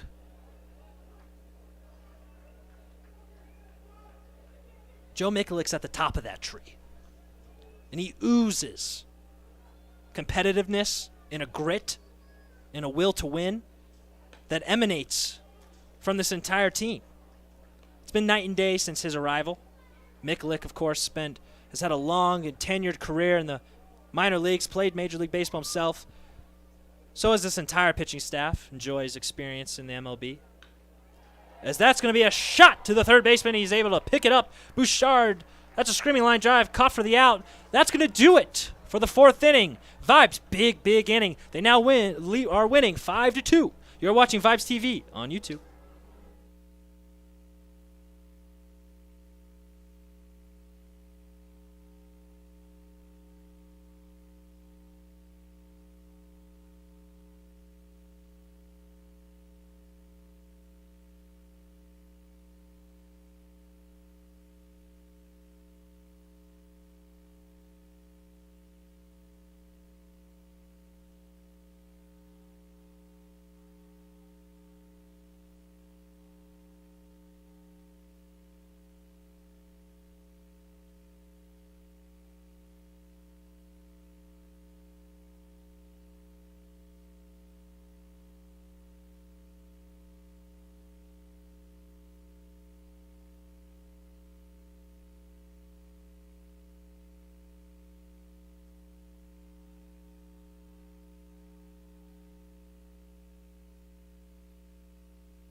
Welcome back.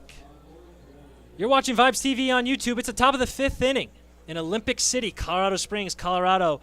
Leading off for the Northern Colorado Owls, Kevin Higgins, the shortstop. Armando Valle, cruising. He's now gotten out to a lead thanks to the bats of that explosive offense for the Vibes. Welcome back. Score is now 5-2.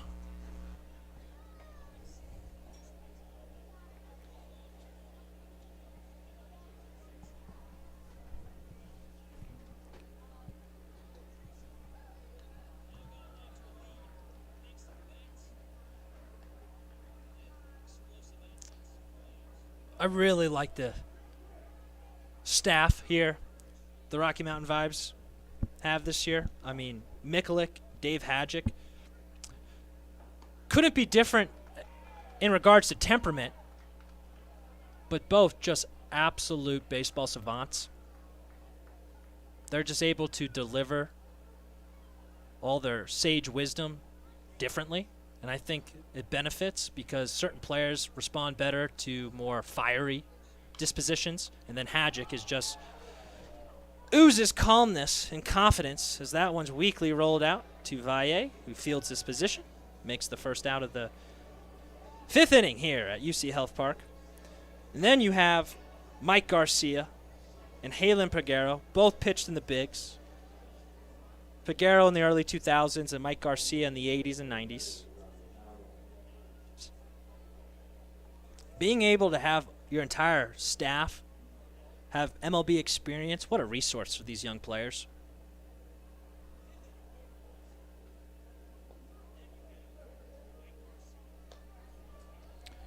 On the heels of that series with Ogden, Ogden was no different. Les Lancaster and Cash Beecham, as respected members of that baseball brotherhood as you could imagine.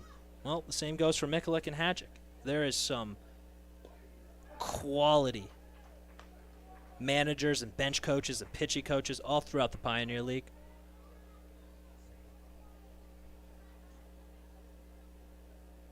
It's a pleasure being able to deal with these gentlemen day in and day out. An honor.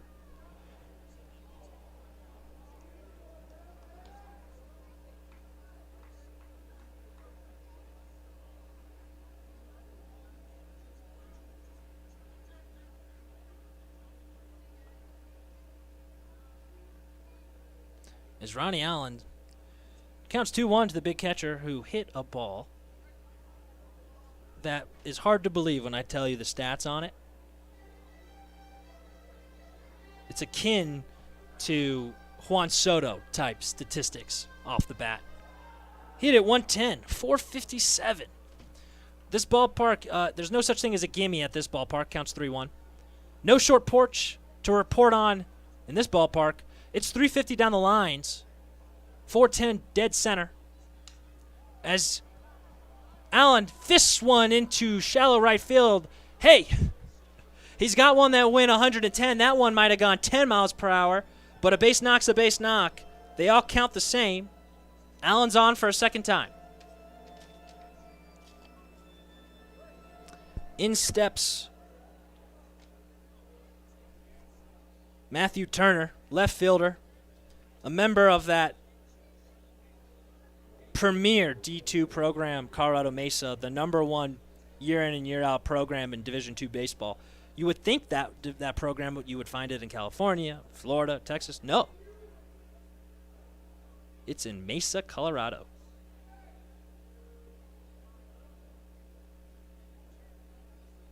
It's actually where Grand Junction Rockies play their home games. All right, Sapluzio Field, where Colorado Mesa plays theirs.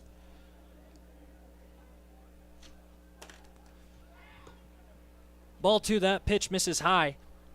The dimensions of this ballpark, one would think, would be a pitcher's count, even with the altitude the way it is in Colorado Springs. And, yeah, that altitude is for real. Curveballs don't break as much. The ball flies farther and higher. However, there might be less home runs in this ballpark because of those dimensions. Well, there's plenty of doubles to make up for that lack of home runs, and doubles lead to runs. And I think that has a huge reason as to why the run differentials and the ERAs are so inflated here. The outfielders just have to play so deep that a lot more bloops fall in. I mean, you can see Allen's bloop. I don't know if that play would have ever been made. That was perfectly placed. But right fielder Gio Diaz stood no chance. He's got to play with his back to that wall.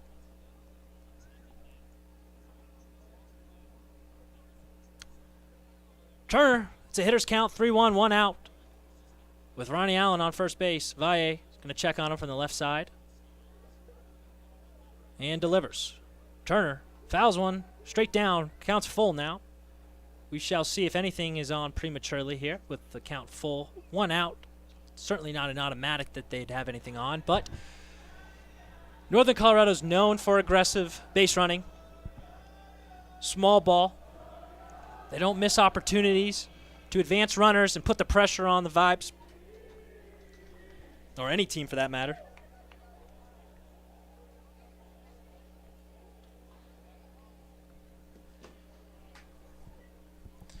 Speaking of which, Valle must be thinking the same thing I am as he sends one over just to keep Ronnie Allen on alert, not to be too comfortable there. All right, full count. The pitch is delivered. Strike 3. He's got him. Big strikeout. As Valle's numbers tonight have been very effective. Now that he's got that lead, he's looking to cruise.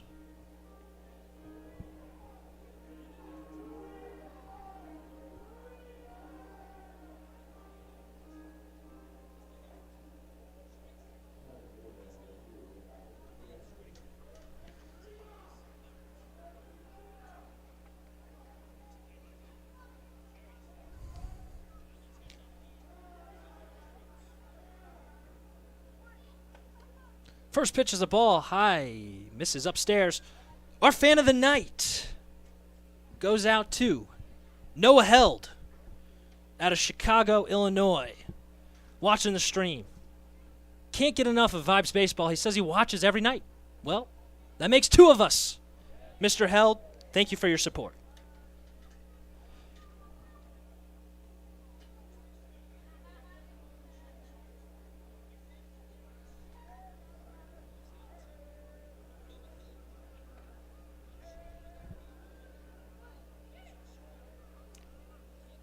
He yanks the slider low and outside. Jackson spits on it. Counts 2-1 to the leadoff.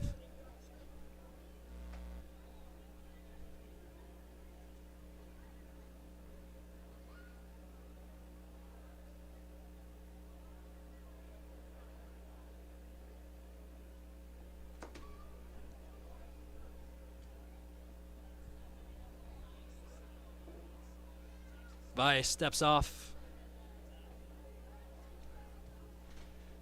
Peers back in for the call from Luis Navarro, who calls a heck of a game himself. At strike 2 with the fastball, Valle going to have some effectiveness against any lefty he faces. With that imposing frame, really stretches out and is able to steal back some miles per hour that he might not naturally have. But from the left side, that release point and how far he stretches out in front of him, that 87 quickly turns into 90-91. You can ask any opposing batter. They'll say it about Valle. He's got deceptive velocity.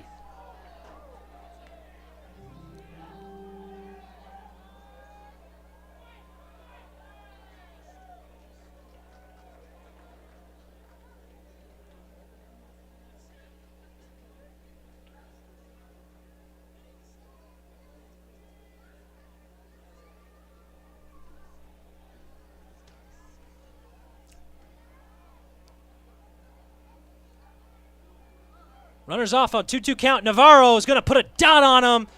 He's in just before the tag. Great jump from the catcher. You wouldn't expect it as much, especially with the count 2-2. All he had to do was wait a pitch, and he'd be off on the move on the full count here. Makes a risky move. He's in.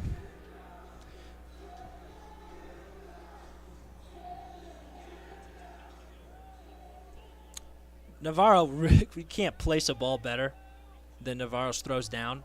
He is accurate with an absolute cannon. But the same could be said for Ronnie Allen and that Northern Colorado defense as well, as that is a ball 4 to Alex Jackson. Noco has caught 45 potential base stealers on the season. That's 8 more than any other team in the Pioneer League. When you're operating on a 26% throwout rate, yeah, that's going to play. That's the second highest rate in the entire league, only behind Ogden, who's managed a 32% clip on the year so far. So all 3 of those teams, Ogden, Northern Colorado, and Rocky Mountain, have really benefited from rock-solid performances behind the dish. Strike 1, big hack from Cameron Feltz, who with that double last at-bat is now enjoying a 15-game hitting streak, which will pass Missoula's Nick Gatewood for the longest active hit streak in the Pioneer League. With those 22 hits during this streak, 6 of which now make it 7 of which have gone for extra bases, 3 doubles, 1 triple, 3 home runs, with 3 of those home runs coming in the last 4 games. So he's really found his power swing as of late.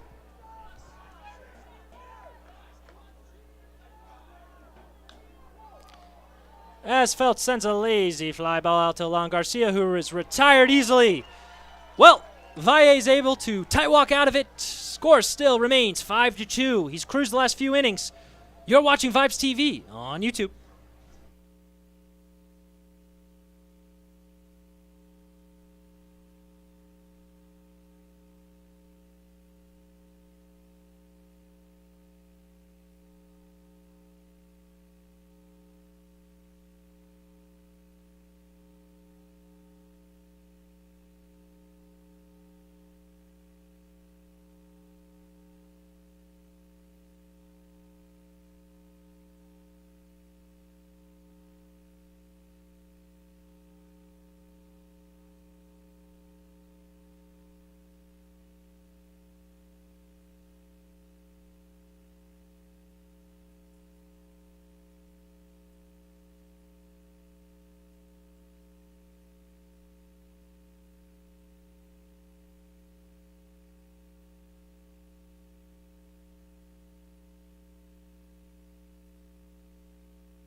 Well, with that, we're back inside UC Health Park. A beautiful Thursday evening. A lot of great groups in attendance tonight. A couple standing out to me, Black Hat, Sunbelt Rentals, and Dion's Pizzeria. Humana's here in the banquet hall. A lot of incredible partners in the community enjoying a wonderful game of baseball brought to you by UC Health Park.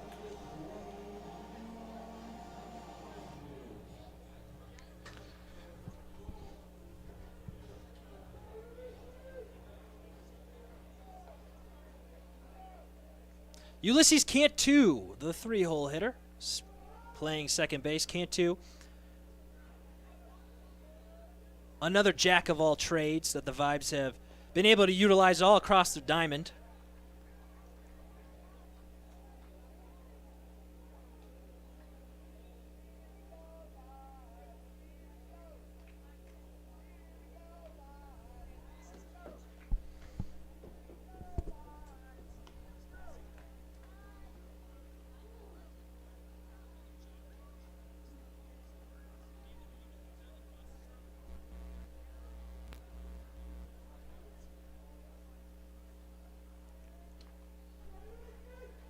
Quickly 0-2 against the second baseman, Cantu, who was drafted by the Cleveland Guardians in 2019, as he sends one off the hands to right fielder Abdel Guadalupe, who retires it.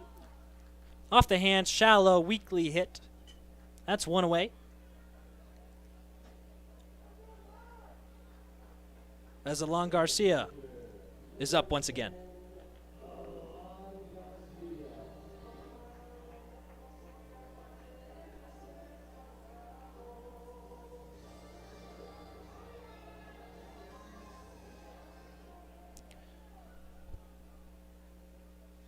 Schneider looks in, deals, first pitch, fouled straight back. From up here, I can't see what happened to Garcia there as he walks off a nick. Upon replay, I'll be able to report back.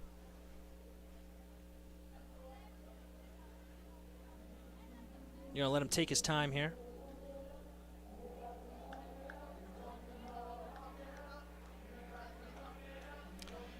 Oh, you never like to see that because that ball was outside, so he might have pulled what looked like something in the pectoral area, or if I had to guess.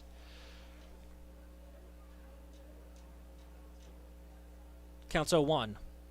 We shall see how Garcia fends off these next few pitches as he takes another healthy hack, but kind of looks away and discomfort, yeah, spins that arm around. Something is bothering him on that first foul ball. We'll need to pay close attention to that. As Northern Colorado and the Vibes have some activity in that bullpen. Alon Garcia chops one up the middle. Higgins is going to outstretch and just by the outstretched glove of Higgins. That's a base knock for Garcia, who's definitely experiencing some discomfort. So good for him. Battle through some pain there and come up with a hit. This is Dean McKissick with the Rocky Mountain Vibes, filling in for the great Tyler Peterson, who's on assignment. Just keeping his seat warm for him, a dream of mine. Ever since the early days of watching the Yes Network, every game with my dearest mother, being taught everything I know by my poppy, my grandpa, who was a baseball coach himself. I inherited the love of the game through nurture and nature. Basically, I had no choice. I love the game. I had to love the game. How could I not love the game?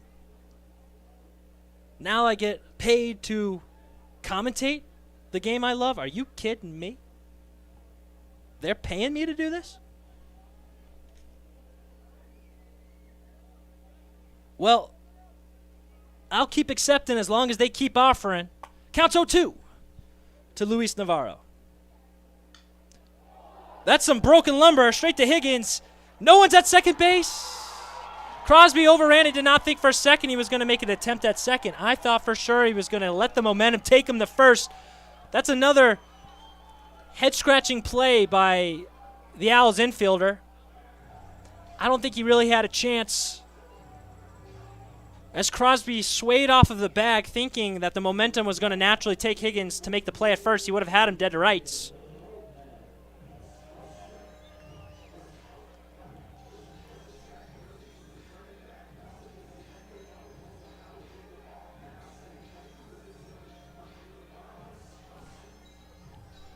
All right, men on the corners now. 1 out.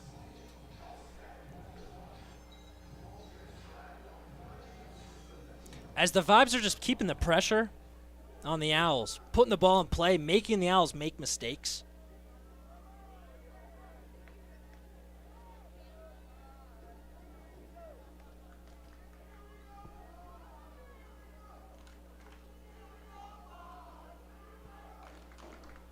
Some here you go vibes. In unison. Ground ball to third, to second, to first. Another double play. Schneider's able to get out of it. That's a heck of an escape job by Schneider. Score still 5-2. We'll head into the 6th inning. You're watching Vibes TV on YouTube.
Welcome back to UC Health Park. This is Dean McKissick.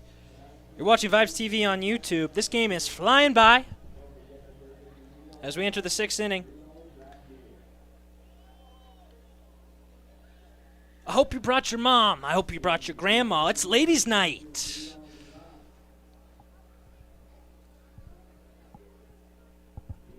Here at UC Health Ballpark. Another incredible promotion brought on by that Vibes front office. Strike one to Guadalupe. Some beer specials, college discount, ladies' night. What more can you ask for? With a side of some Vibes baseball.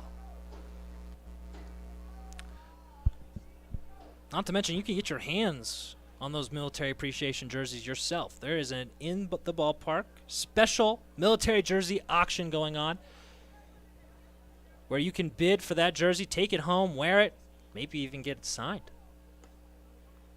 Ball just missed 2-1. Tomorrow, Friday Night Fireworks, and then Saturday, the Avs will be making some special appearances here in the ballpark. Avalanche night this Saturday. Wow, they got some fun things up their sleeve. Enjoy the Stanley Cup winners. The champions of the hockey world, in some fashion, will be making an appearance. Guadalupe, big swing and a miss. Strike two. Counts even to the 3-hole.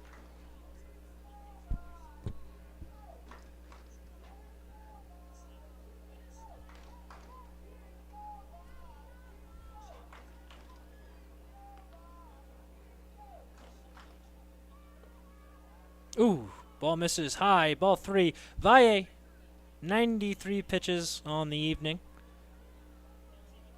Looks like Nathan Draves warming up in that Vibes bullpen. Yeah, Vibes are not messing around. Nathan Draves has been their most consistent middle reliever. No doubt we'll see some Miguel Pozo if the night asks for it. The lively arm of Miguel Pozo reaching up to 97 miles per hour on the gun. As Guadalupe is able to draw another walk.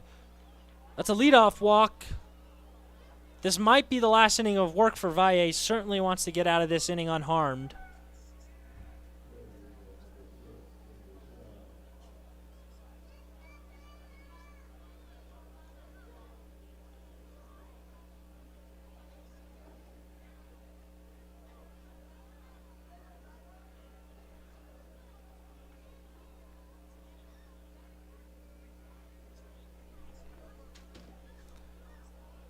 Valle gets the ground ball he wants, but it is a CNI single from Bouchard. Big turn from Guadalupe. He's going to draw a throw in. Now runners on first and second with nobody out.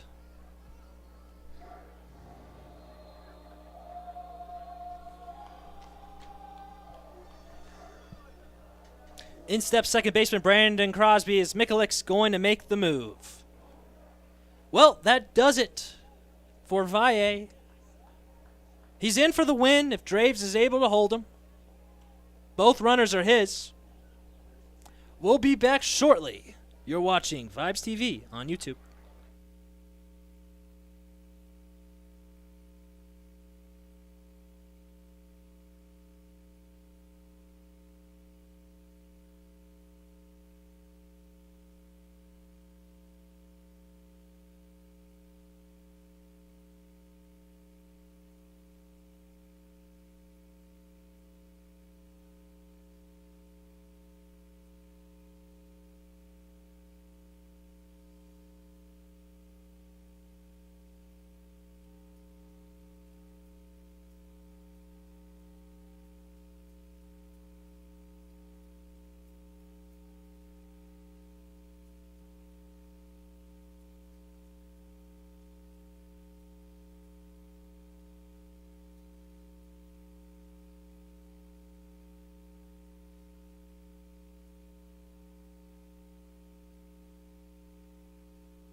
Welcome back. Reporting live from UC Health Park. This is Dean McKissick with the Rocky Mountain Vibes.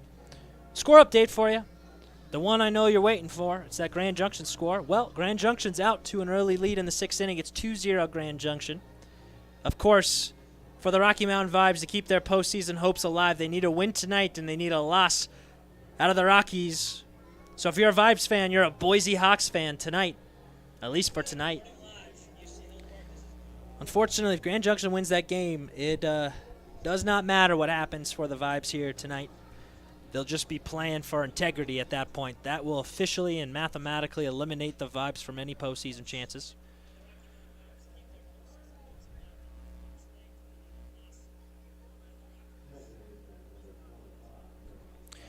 Draves inherits the runners on first and second here. He's going to have to work some magic. It's the top of the sixth here. Both runners on first and second are Valles. As Crosby sends the first pitch, a loop into Ethan Lopez, who makes a heck of a play at shallow shortstop. A heck of a play. Great first step. That ball was off the handle. Just muscled into shallow left center. And Lopez makes a heck of a dandy and retires a huge first out. And in steps Dakota Popham. Dakota Popham, a Vista Ridge Wolf. Colorado Springs native. Played high school locally. Played in that 4A state championship here at UC Health Park in 2014. How do I know that? Well, I played against Dakota Popham. I remember him. It's an easy name to remember. Popham. Popham. Of course, naturally, he's playing professional baseball. He was an absolute stud in high school, which he was.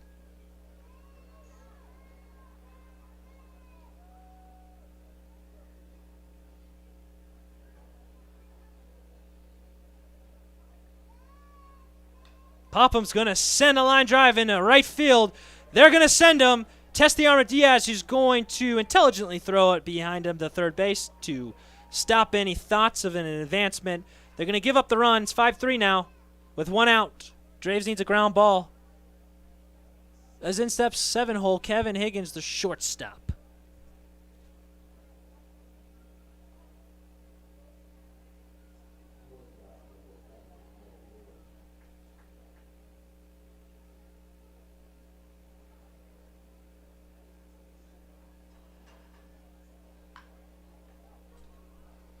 Higgins is going to send that foul.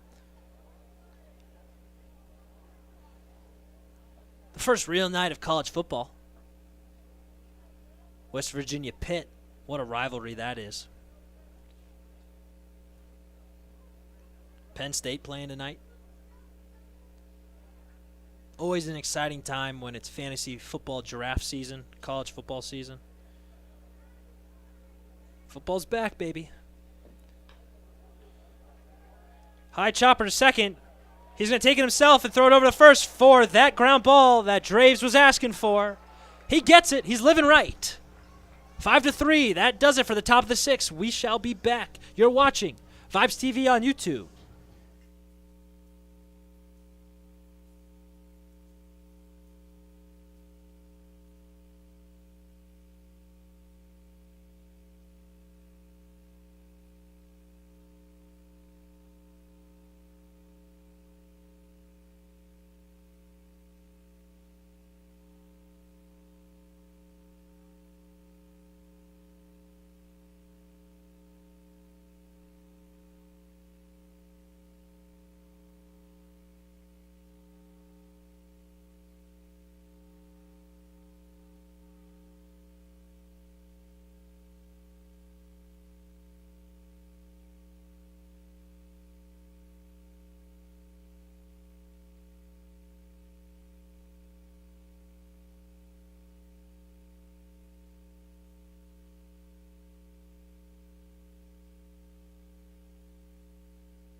Hey friends, this is Dean McKissick with the Rocky Mountain Vibes.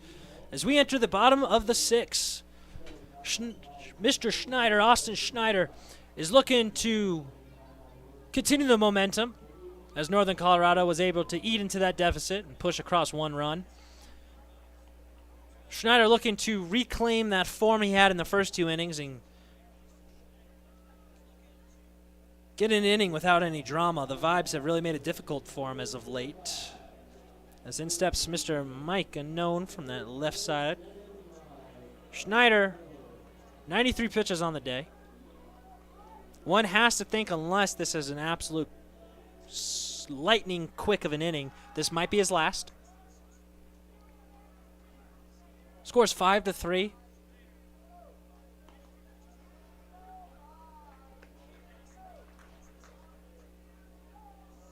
As he gets that first pitch call for a strike.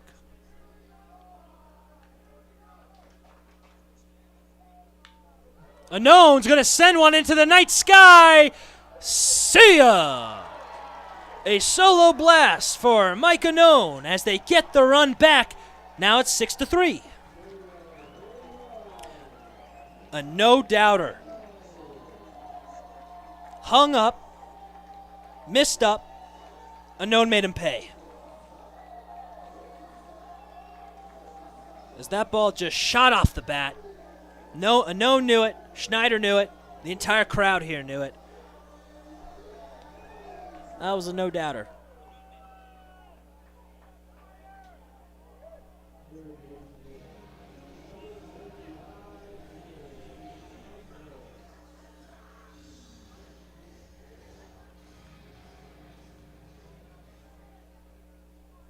That was 96 off the bat for Mike Unknown, as Nick Michaels was looking to partner up that blast with one of his own. That was a big swing and a miss.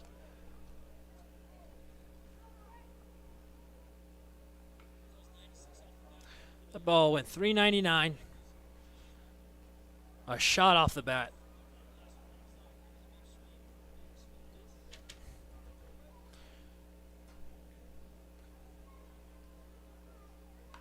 As Michaels sends a shot, that's going to be down and be for extra bases. How many? We'll see shortly as Mikulik has the hand up. Stops him at second.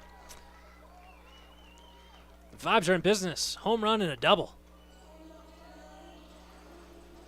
Unknown has that pretty swing from the left side. Short and compact, but that frame really carries it over. He's got a lot of pop in that bat.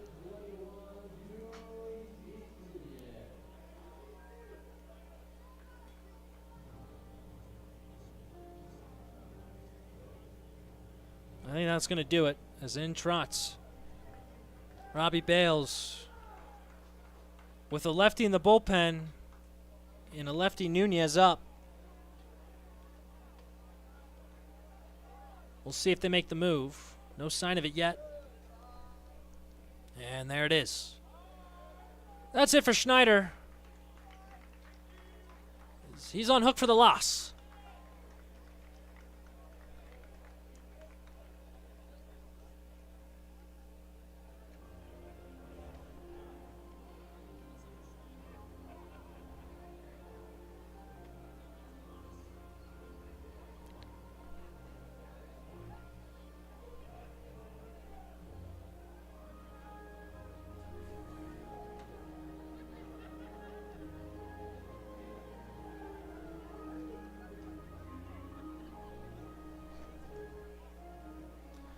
As in steps, in relief duties, Isaiah Ramos. Lefty, 6 foot, 185, played for the Pericos de Puebla last season.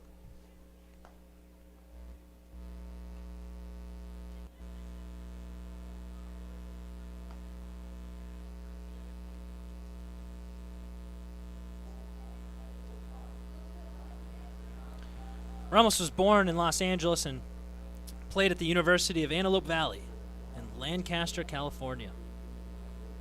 And has spent time in the Pioneer League ever since, before playing in the Mexican League down in Puebla this year.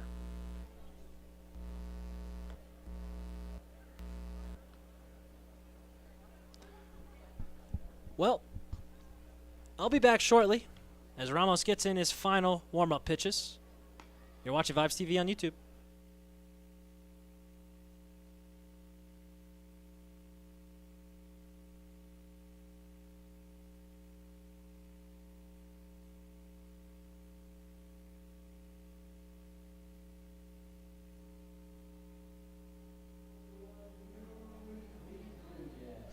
Just like that, we're back.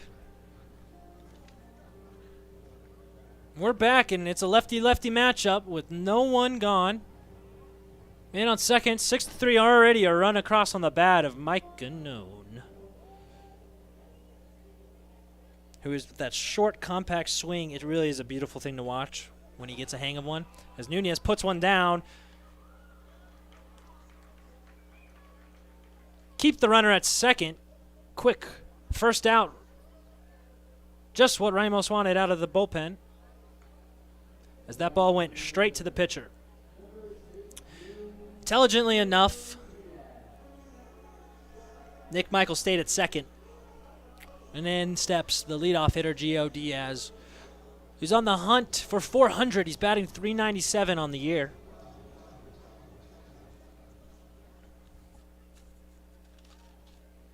It's Game 85 of 93. Ball one.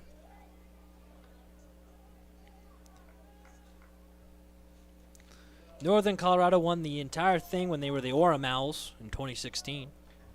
PBL champs. Last year was the Missoula Paddleheads. The Vibes wanted a chance. Well, they need to win this one, and then they need Grand Junction to lose if they have any shot. Quickly 2-0 to Gio Diaz.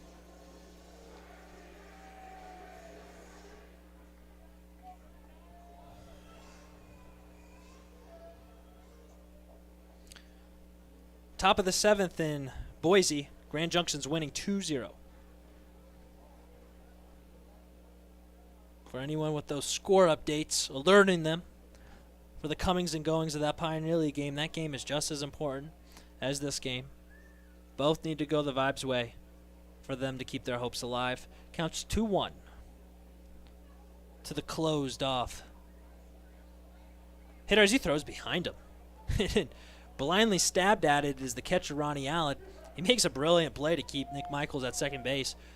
That ball was behind Diaz. Diaz barely moved. And somehow, Ronnie Allen's able to make a play on it. I mean, he had to have been completely blind when catching that. Counts 3-1. And that's ball 4 to Diaz, who takes his base almost in defiance. When you're as hot as Diaz is, a walk just doesn't do it for you. You're looking for a pitch to hit that you can do something with, get an RBI.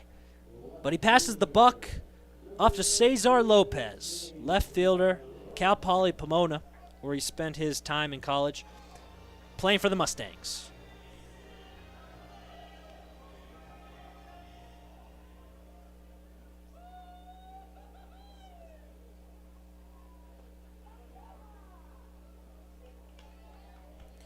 Bottom of the 6th, this game's pace has slowed down a little bit. 8:43 on the clock. Been playing for about 2 hours and 10 minutes. Lopez sends a foul ball back. Caroms off of the luxury suites here at UC Health Park, sending vibrations throughout the entire press box. Lopez not happy with that. Felt like he could have done something with that pitch and just missed it. Lopez turns it over. Stayed with it is Popham, who makes a nice play over to second base. Gets the lead runner. Now it's a man on first and third with one out. As pitcher Ramos comes up limping, I wonder on his journey to first base to cover first base in case there was a throw back, if Lopez nicked his back heel. It almost looks that way. Well, he gets the ground ball he wanted, a sharp shot to Popham, who makes the right play, sends out a throw to Higgins, getting that lead runner forced out at second. Just not in time to get the speedy Lopez out at first, and I think Ramos might have taken a cleat to the heel. As the athletic trainer for Northern Colorado does his due diligence, comes out to check on him, but nothing doing here as Ramos is back in the saddle. Ulysses Cantu is the man to step in with runners on first and third, 2 outs. The Vibes are certainly looking to push across some more insurance runs as we head into the back third of the game. Anything can happen in that back third, especially that 8th inning. Rocky Mountain has made a thing of it, where they come back from deficits as big as 8 runs. Well, the Vibes are in the driving seat as of right now. Things change quickly in the Pioneer League. Tonight, I sure is going to be no different. You're in for a doozy.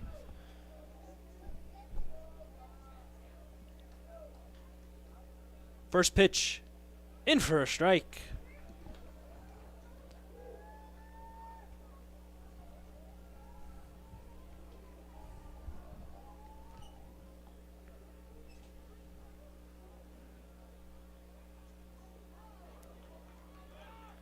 Quickly, strike 2, but the bouncing ball in the dirt is going to allow the runner at first to advance to second.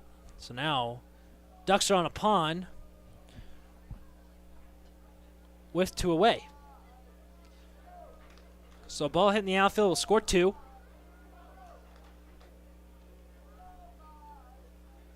But with 2 away, all attention is focused on getting Mr. Ulysses Cantu out.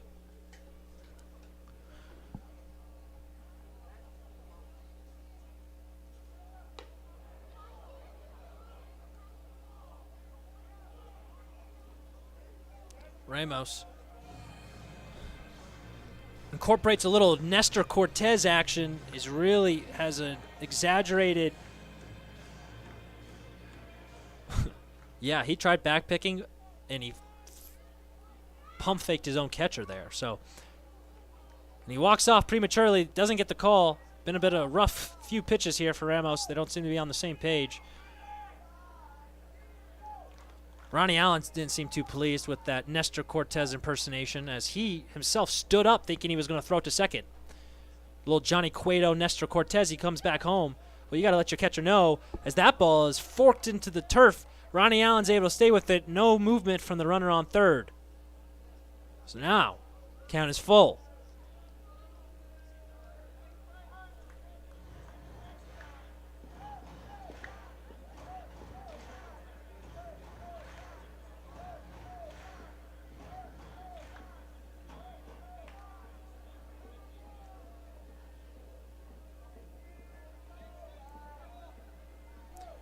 You'd hate to see him lose him here. And he does. That's ball 4. Bases loaded. Mr. Alon Garcia, center fielder for the Rocky Mountain Vibe, steps in. And he can put this game in a real comfortable position to win if he sends one into a gap somewhere. The fat lady never sings in the Pioneer League, especially in the 6th inning. So I certainly don't want to get too far ahead of myself, but a base knock here certainly would do wonders and take a lot of pressure off of Draves, as a 3-run lead can evaporate within a blink.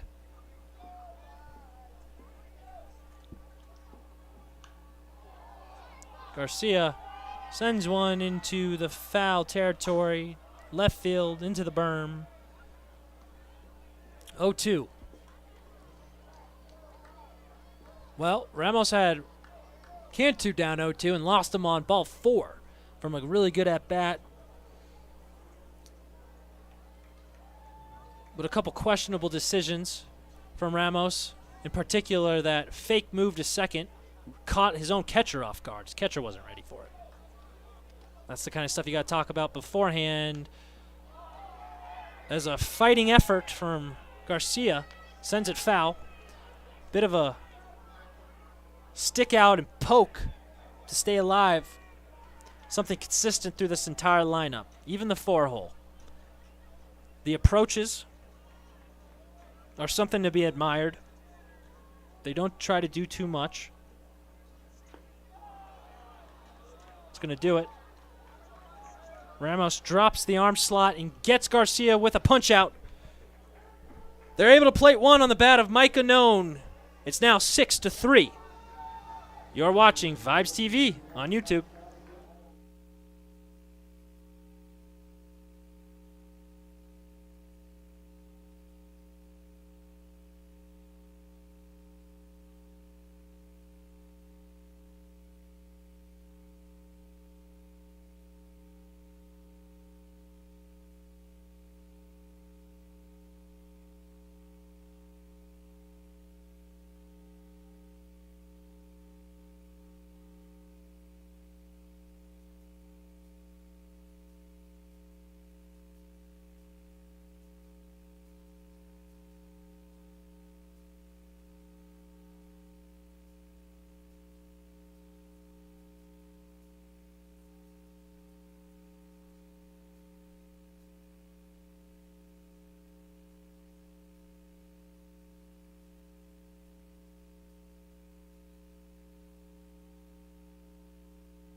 Welcome back. It's the top of the 7th. Got a score update for you.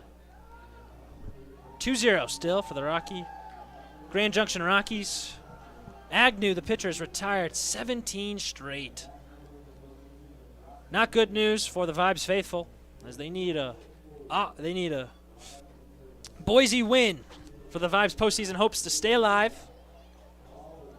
Vibes are doing their job. It's 6-3 here as we enter the 7th.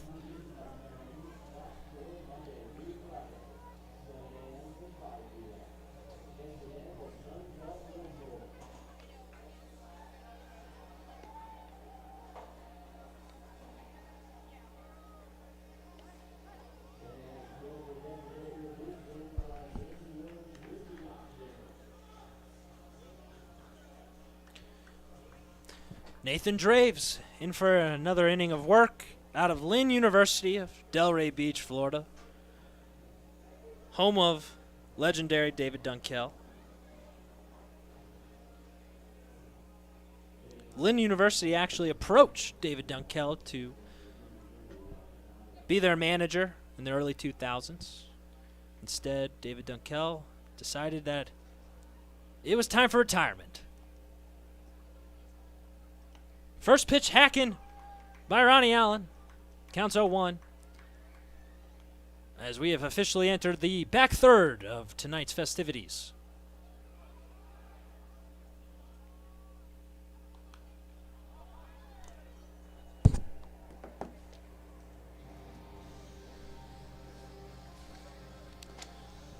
Comparatively speaking, the Vibes batting a team average of 321 really speaks to that consistency 1 through 9.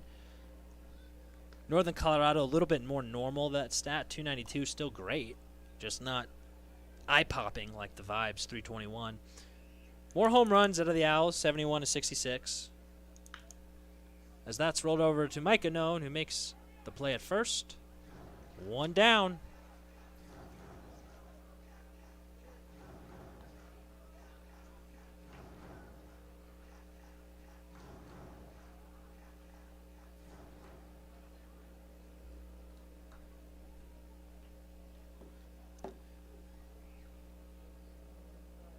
Pinch hitting for Matthew Turner is Euro Diaz from Angelina College. Taking over duties in left field as well. Euro Diaz batting .240 on the year. Not a power threat, but someone who the Owls can count on to have a good at-bat. Give themselves a chance for a base runner, because that is what the Owls are in the business for. They don't need a solo shot. They need base runners. Then you make Draves uncomfortable. Draves, 10 pitches in, 80% of them strikes.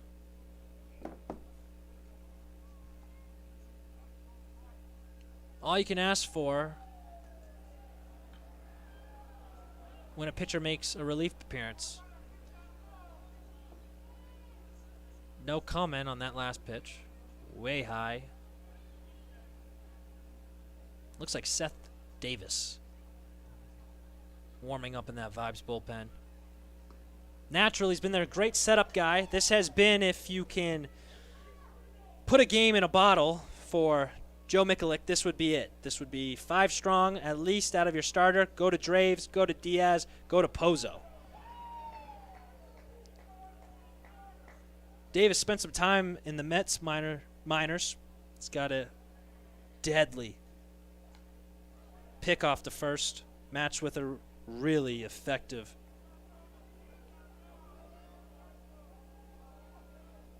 over 12-6 curveball.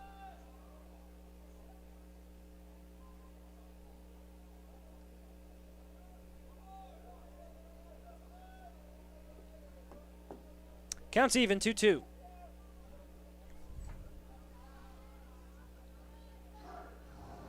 The last time Davis made an appearance here at home, that pickoff move came to rear its head on the unsuspecting base runner for Ogden. Picked him off, out to dry. He's got a major league caliber move. Something to be admired. Counts full now. Doesn't want to lose Euro Diaz, who's speedy. He doesn't. Instead, he strikes him out. Draves is rolling. Well, that means the top of the lineup here With 2 outs gone, Alex Jackson steps in, center fielder. Alex Jackson made a heck of a play in the field tonight. Was able to save more than 1 run. 1 run scored. There was a man on third. It was a sac fly, but boy. On the warning track, glove outstretch, a jumping play. Was that strike 1? Draves throwing strikes early and often. He's put himself in some really fortuitous counts.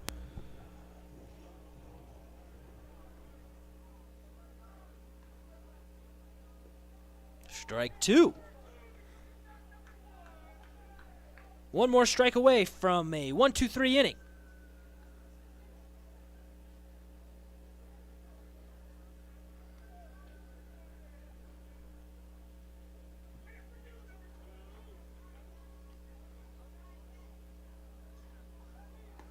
See ya. 1, 2, 3.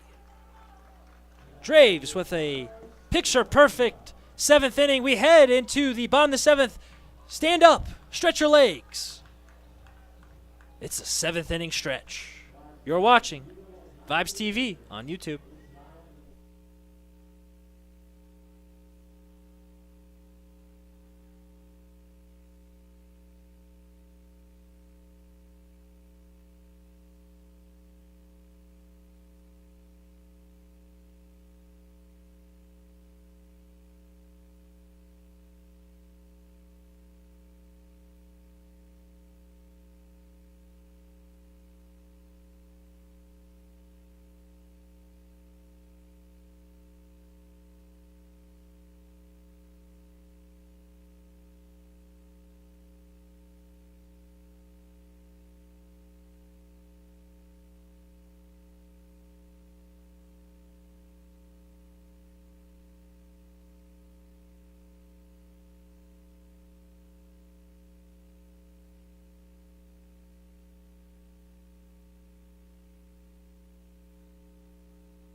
Well, I hope you went to the snack pantry, got yourself some chips, poured up a nice soda.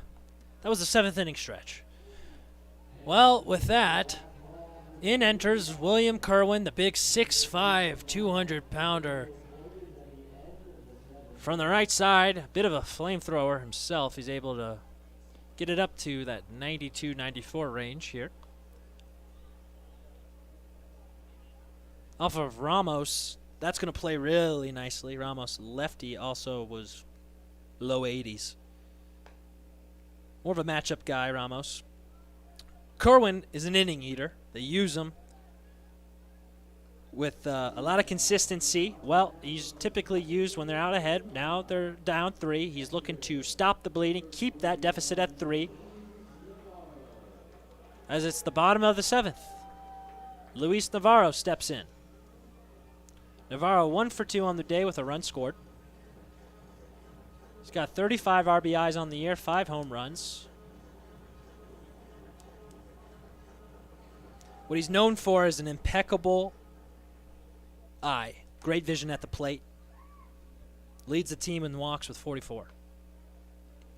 Strike 1 from Kerwin. Changeup. First pitch off speed. That's going to keep you off balance. Hard to dig in when you get that first pitch changeup.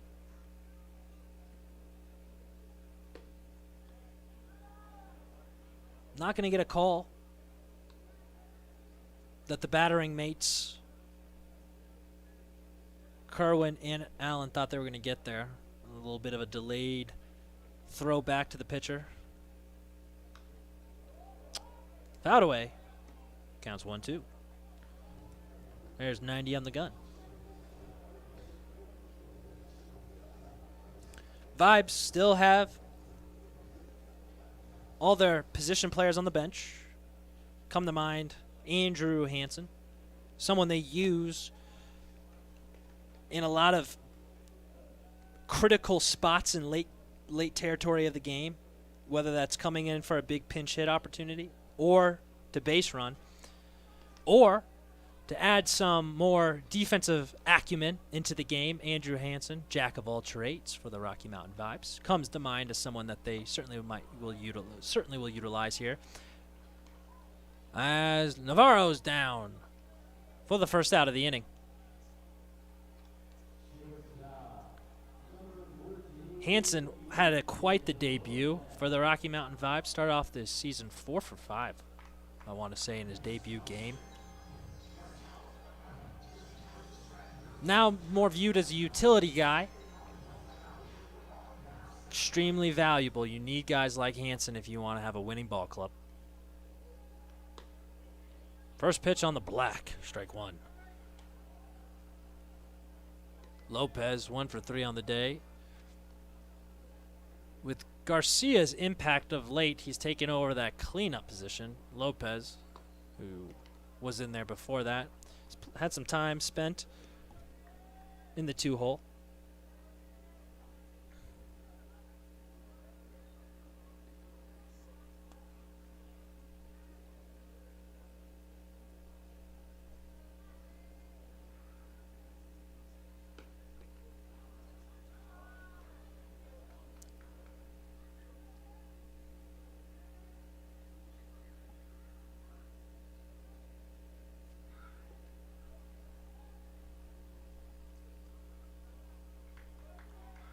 Ball 2.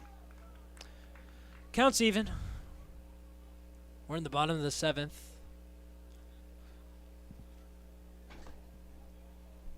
Vibes with a big 4th inning, 4 runs across. The majority of their runs tonight came in that 4th inning. Armando Valle, a quality start from the big lefty, and then Nathan Draves has been the MVP so far out of the bullpen. Lopez sends one deep, gone. A solo bomb from Ethan Lopez.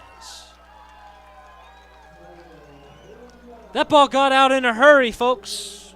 The score is now 7-3.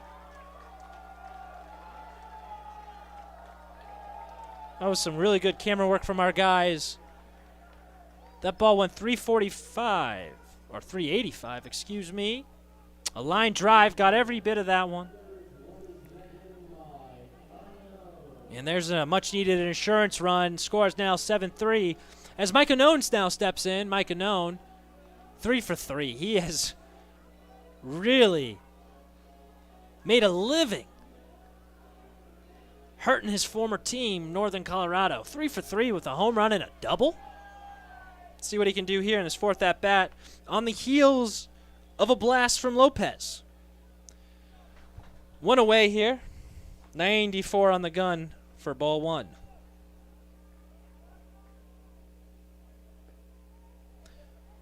Locates that one on the black. Counts even now. Score still 2-0 in Boise. That game having direct impact on this one. Grand Junction's able to win. The postseason hopes for Rocky Mountain are officially done.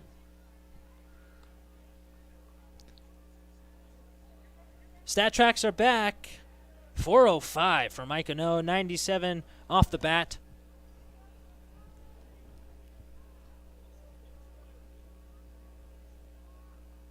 Impressive stuff from the University of Hawaii alum Ethan Lopez. Lopez played on the Vibes last year, was an impact player immediately. And when the Vibes made some massive transactions in the middle of June of this year, Ethan Lopez was the first guy they called. No one's going to roll it over to second. Gobbled up by Crosby, 2 away.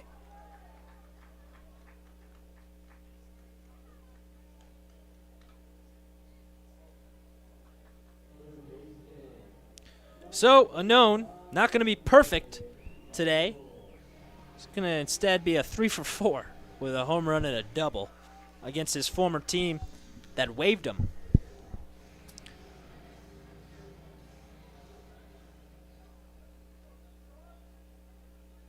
2 outs now to the Vibes third baseman, Nick Michaels,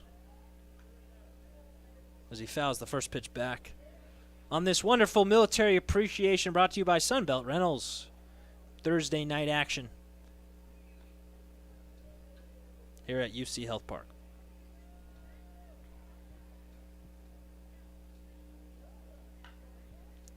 Michaels rips that one foul down the third base line. Kerwin's been using that changeup and slider pairing a lot in this appearance. He's only racked up that fastball off of those pitches, working backwards, keeping batters off balance. And there's that 93-mile-per-hour fastball in the 0-2 count. First time Michael sees that fastball.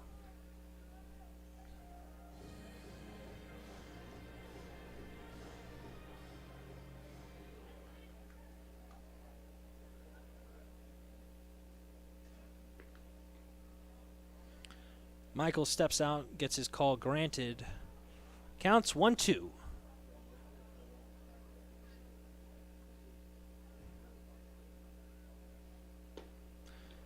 Retired. Good pitch from Kerwin. They get one back. Off the bat of Ethan Lopez, who just stays hot. That does it for the 7th. We head into the top of the 8th. This is Dean McKissick with Vibes TV. Be back shortly.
Welcome back. I hope you're having a lovely Thursday. I know I am. Seth Davis is in for his typical setup role in the 8th inning, as the Rocky Mountain Vibes just did my favorite promotion, the salute to the services. Each branch getting recognized as they stand up. They go through each branch. Each member of each branch stands up, receives a giant applause. Chills every time. Well, we got some 8th inning baseball for you, which if you've been with us before, you know what the 8th inning means at UC Health Park. It means we got some fireworks to do. The hottest team in that Northern Colorado lineup, Cameron Feltz, digs in. They need a base runner. First pitch taken, a hack. First pitch swinging and a miss. Counts 0-1 to Seth Davis. Davis spent some time in that Mets organization. A veteran compared to some of these young studs on this Vibes team who are just breaking the age of 20, some of them. Brandon Perez comes to mind. Davis with that big curveball for strike 2. He locates that curveball. That's probably his primary pitch. Works that fastball off of that curveball, tunnels it off of that curveball, and then at this point the scouting report is out, but he has got A-plus level move over to first if someone gets on. He's dealt with in 3 pitches, retired easily. 1, 2, 3. Early one down for Seth Davis, who looks like he's in peak form with that curveball.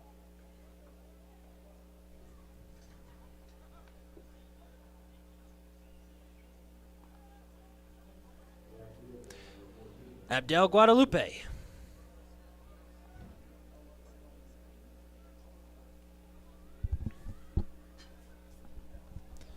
Let's see how active Davis is going to be with that curveball. He throws his fastball there to start off Guadalupe. That's 87 on the gun. That's typical of Seth Davis. Already warming up in that Vibes bullpen is Miguel Pozo, who's been ever electric for the Rocky Mountain Vibes. Fan favorite and team comedian, as I am told, Miguel Pozo. A personality enough for the entire team.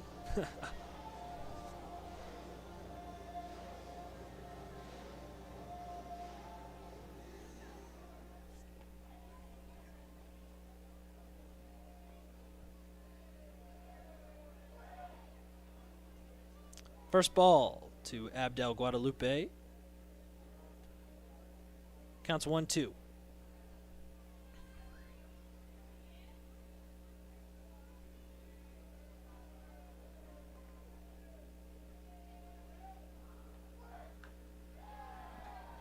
There's that 12-6 curveball.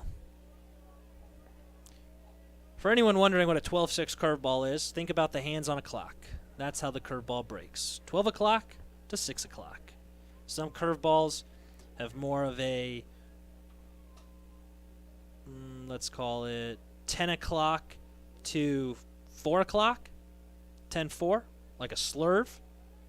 A slider breaks a little bit more laterally. Curveball always has more of a hump to it, but Davis's in particular really has an exaggerated 12-6 break to it. Makes it extremely hard to hit because if it's looks like a fat, juicy fastball until it just breaks off the table, or it looks like it's going to go over your head and then just drops right into the zone like a hammer. As Guadalupe stays with that curveball and sends it into the outfield, see a nice single. They got a base runner. It is what Northern Colorado needs. In steps Tim Bouchard, one of the hotter hitters in this lineup as well. They need a rally here. They need it now. It's the 8th inning.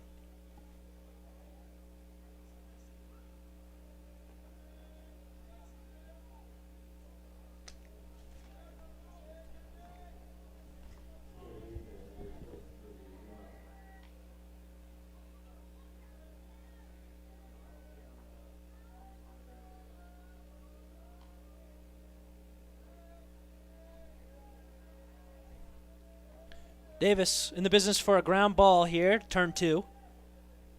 First pitch, curveball. He's going to get it. He's going to step on first. He needs to throw it over to second. He does. He's caught in a pickle. Oh, no. Ethan Lopez on the transfer muffles the ball, and he's able to scurry back is Guadalupe. So the inning-ending double play does not come to pass. He gets the exact ground ball he needs. Unknown makes the right play, steps on first. But a heads-up base running by Guadalupe to stay in a pickle. Because after the play out, after the force out at first, you now need to tag him out. So he doesn't have to go to second. He stays in a pickle, makes the Vibes make a play. The Vibes are not able to make said play, and, well, the game continues. Let's see how much that impacts this game. Now with 2 outs, and Brandon Crosby's in. Wow, they had the play there. Ethan Lopez just on the transfer. Ball goes kind of flying out of his hands. Tough break for the Rocky Mountain faithful. The inning stays alive.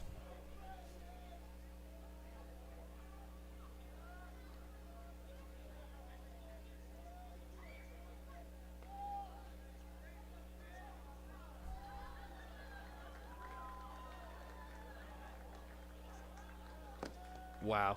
They called a balk.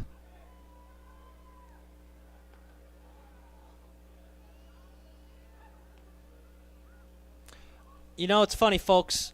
I had said in my last broadcast in describing the move from Davis that it's so good it's probably a balk.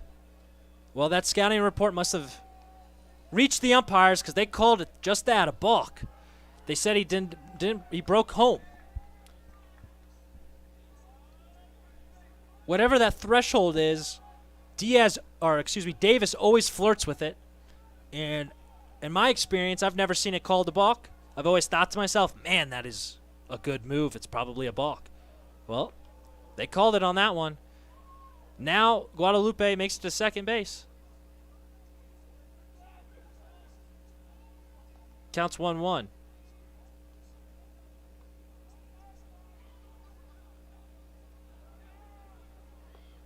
Big swing and a miss on that curveball. He's really going to the well so far, using his best pitch. He's saying to himself, if you're going to beat me, you're going to beat me on my best pitch, which is certainly that curveball.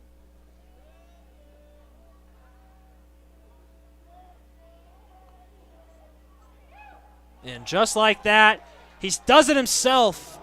Davis with another great appearance. We headed to the bottom of the 8th. Score 7-3. You're watching Vibes TV on YouTube.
Bottom of the 8th baseball coming right at you. This is Dean McKissick holding it down in the broadcast booth on this lovely Thursday evening. Ulysses Nunez to lead off the bottom of the 8th. You never know what you're going to get.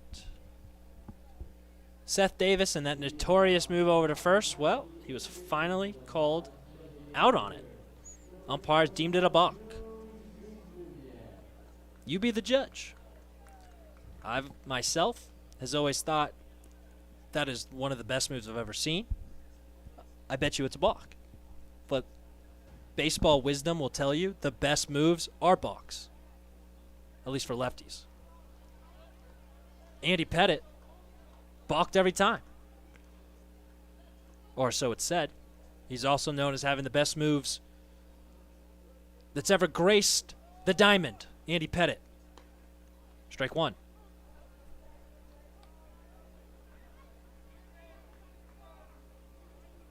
Well, Davis got a little taste of his own medicine because that move has humiliated many a base runner. This time the tables were turned. The umpires called it a balk, but Davis struck out the very next batter and was able to put to rest any 8th inning drama for the Owls. Now it's the Vibes' turn for some 8th inning drama. It's the bottom of the 8th. They're winning 7-3. Not a save opportunity, so I wonder if they bring Davis out again or if they go to Pozo, who's been their closer. Nunez with some respectable hustle down the line on the rollover. Made Popham hurry over to first base.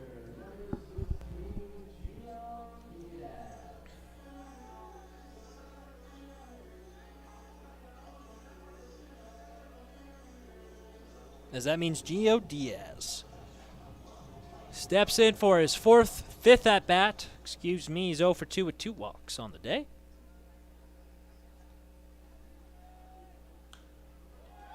Oh, just foul. Popham gave it a good effort.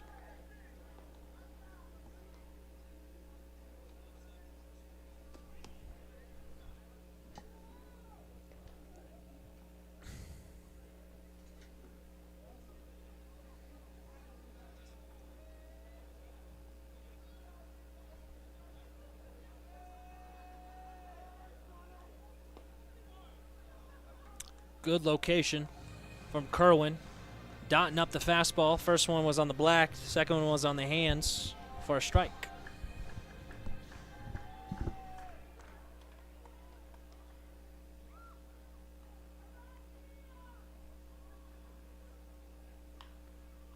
Softly rolled over to Higgins, who makes a nice play on the run.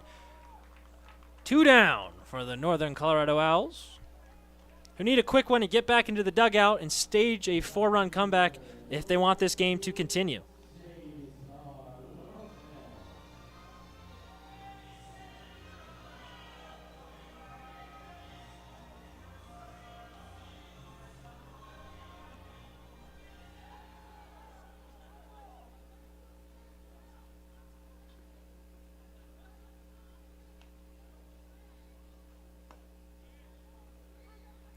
Strike 1 to Cesar Lopez.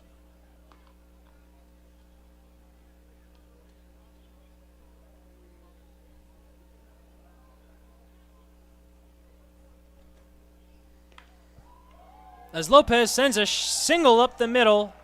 Good piece of hitting. And the inning continues. The Vibes hoping that they have another 2-out rally in their bones just to further take this game out of reach. Get it out of that one-swing territory. If Northern Colorado, of course, was able to load the bases. Down 4. 2 out.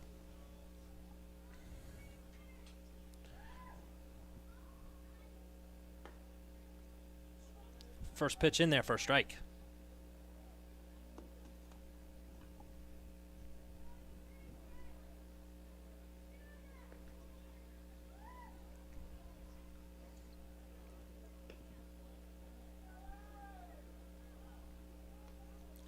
Yanked the fastball.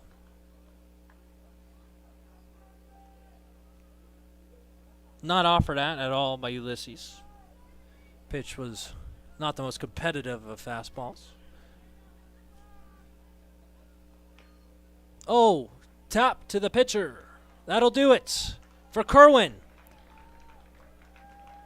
Good relief appearance for Kerwin, all told. Well, that'll do it for the 8th. We head into the top of the 9th. We'll be back shortly. You're watching Vibes TV on YouTube.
Well, it's Miguel Pozo time with the Timmy Trumpets accommodating his arrival onto the mound.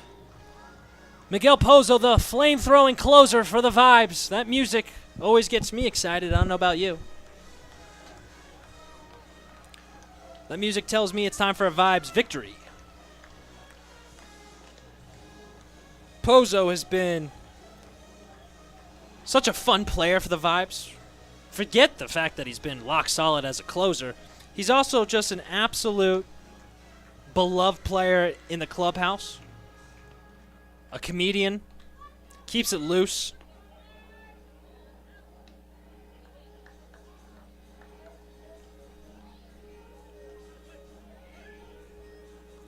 He stays loose out on the field as well. He's not afraid to stare down someone he just struck out.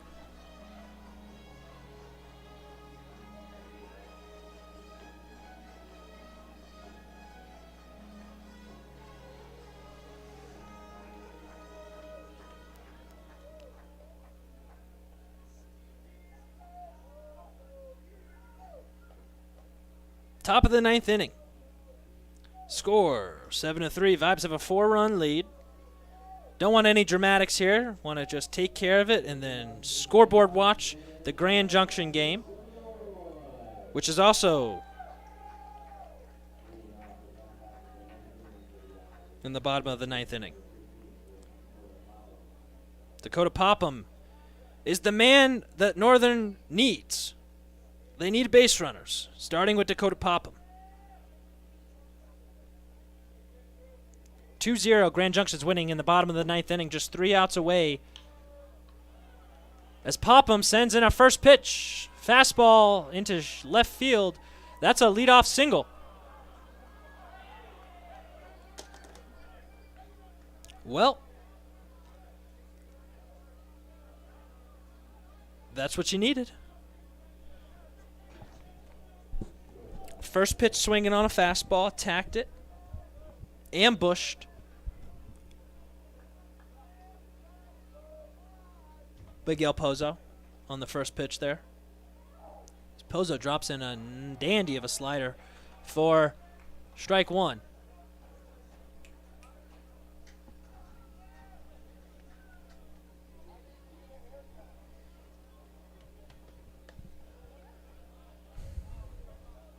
No flinch from Dan Muth, the home plate umpire, on the second slider there. That was ball one. Counts even. Pozo looking for a strikeout or a ground ball. He gets neither. He gets a line drive into left field. Better late than never, says Northern Colorado. As they're going to make things interesting now with 2 men on and nobody out.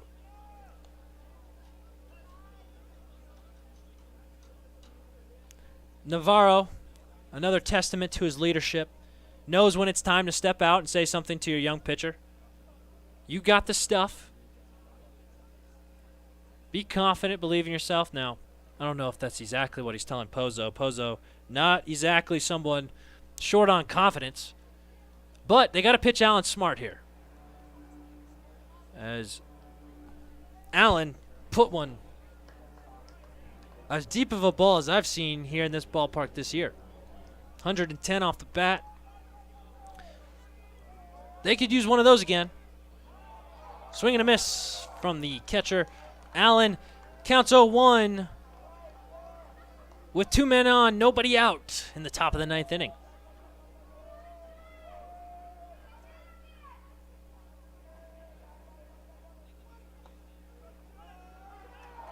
Ooh, Ronnie Allen's not going to like that call. He's been behind the plate all night, and he knows it better than anyone, that call has not been called a strike all night. Unfortunate for Ronnie Allen. He's got to forget about it and move on. And upon replay, yes, that was been called a ball. Simple as that. 95 on the gun for Miguel Pozo. That's ball one.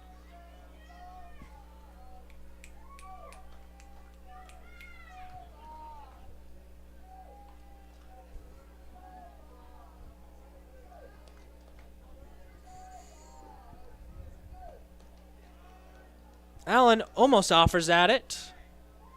Good pitch. 2-2's the count. As Allen digs back in.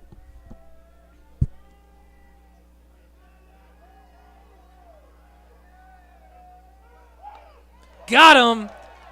Brought him upstairs with that 93-mile-per-hour heat. And retires Ronnie Allen. Power threat averted as now Euro Diaz is up.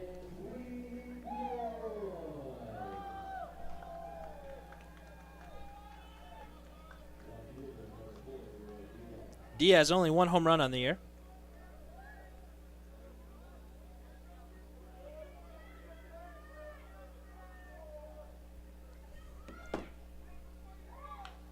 First pitch swinging. That's a dive by Cantu. He's not able to come up with it. They're going to send him. Diaz is going to throw it to third. He's going to be in. Diaz in for a double as well. All right, a lot of exciting things there. That's a run, all told. 7 of 4. Cantu almost came up with that line drive ground ball. Ball skips up high in the air. Run scores easily. Diaz throws it down the third base. No play there. Thought about a play at second. Was Michaels, who pump fake, did better, kept the ball in his hands. All right, so there goes the double play. And the top of the lineup's now up. 7 of 4. Alex Jackson. Things are interesting. Vibes playing back as they need outs, not runs. Runs saved, not a factor at this point. Still need outs as Jackson offers that a first pitch heater.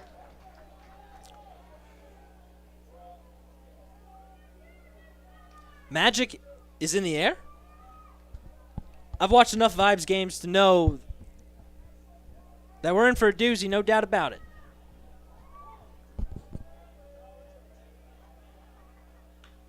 Ground ball to Nick Michaels. Michaels makes a calm, collected play, thrown over easily for the out, but Higgins scores on the ground ball.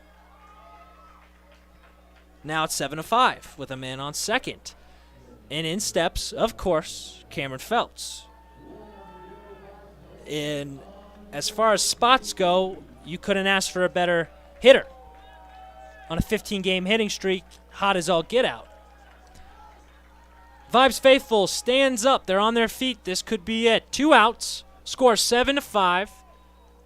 Not been the smoothest of appearances for Miguel Pozo, but he's looking to tie a bow on this one here. First pitch, swung and a miss, swung and a foul ball down the first base line. Counts 0-1.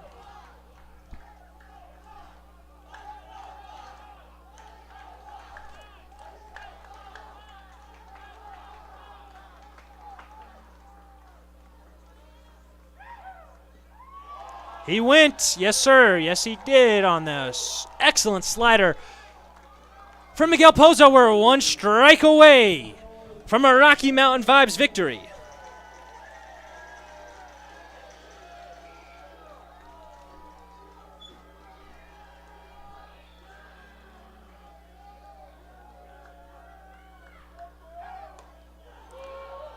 Ball high, misses. They're going to ask for a second opinion. Did not go. Counts 1-2.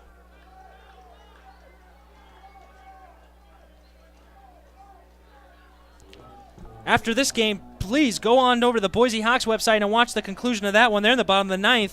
2-0 still Grand Junction with 2 outs, but there's a man on second. That'll do it. Miguel Pozo and the Rocky Mountain Vibes do their part. And now all eyes turn to Boise. A quick game, a great game from the Vibes top and bottom. Oh, and Cameron Feltz has been thrown out of the game. Who's arguing calls now. Dan Muth is taking it right now from Cameron Feltz, who's now going to get his money's worth, of course, because he was just ejected. First base ump Joshua Garcia comes to Muth's defense, and that's going to do it for the theatrics in that regard. As the Vibes do their victory handshakes. Nothing like it, ladies and gentlemen.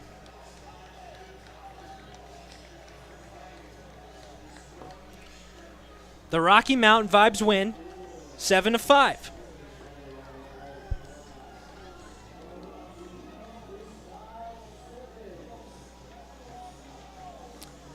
An excellent game. Thank you all who listened. This is Dean McKissick with the Rocky Mountain Vibes. You're watching Vibes TV on YouTube.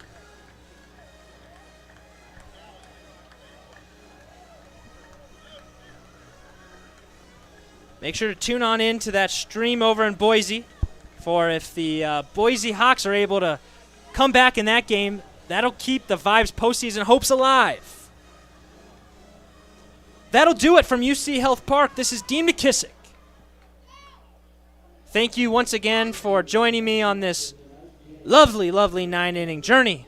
It's been a pleasure as always. Until next time, you're watching Vibes TV on YouTube.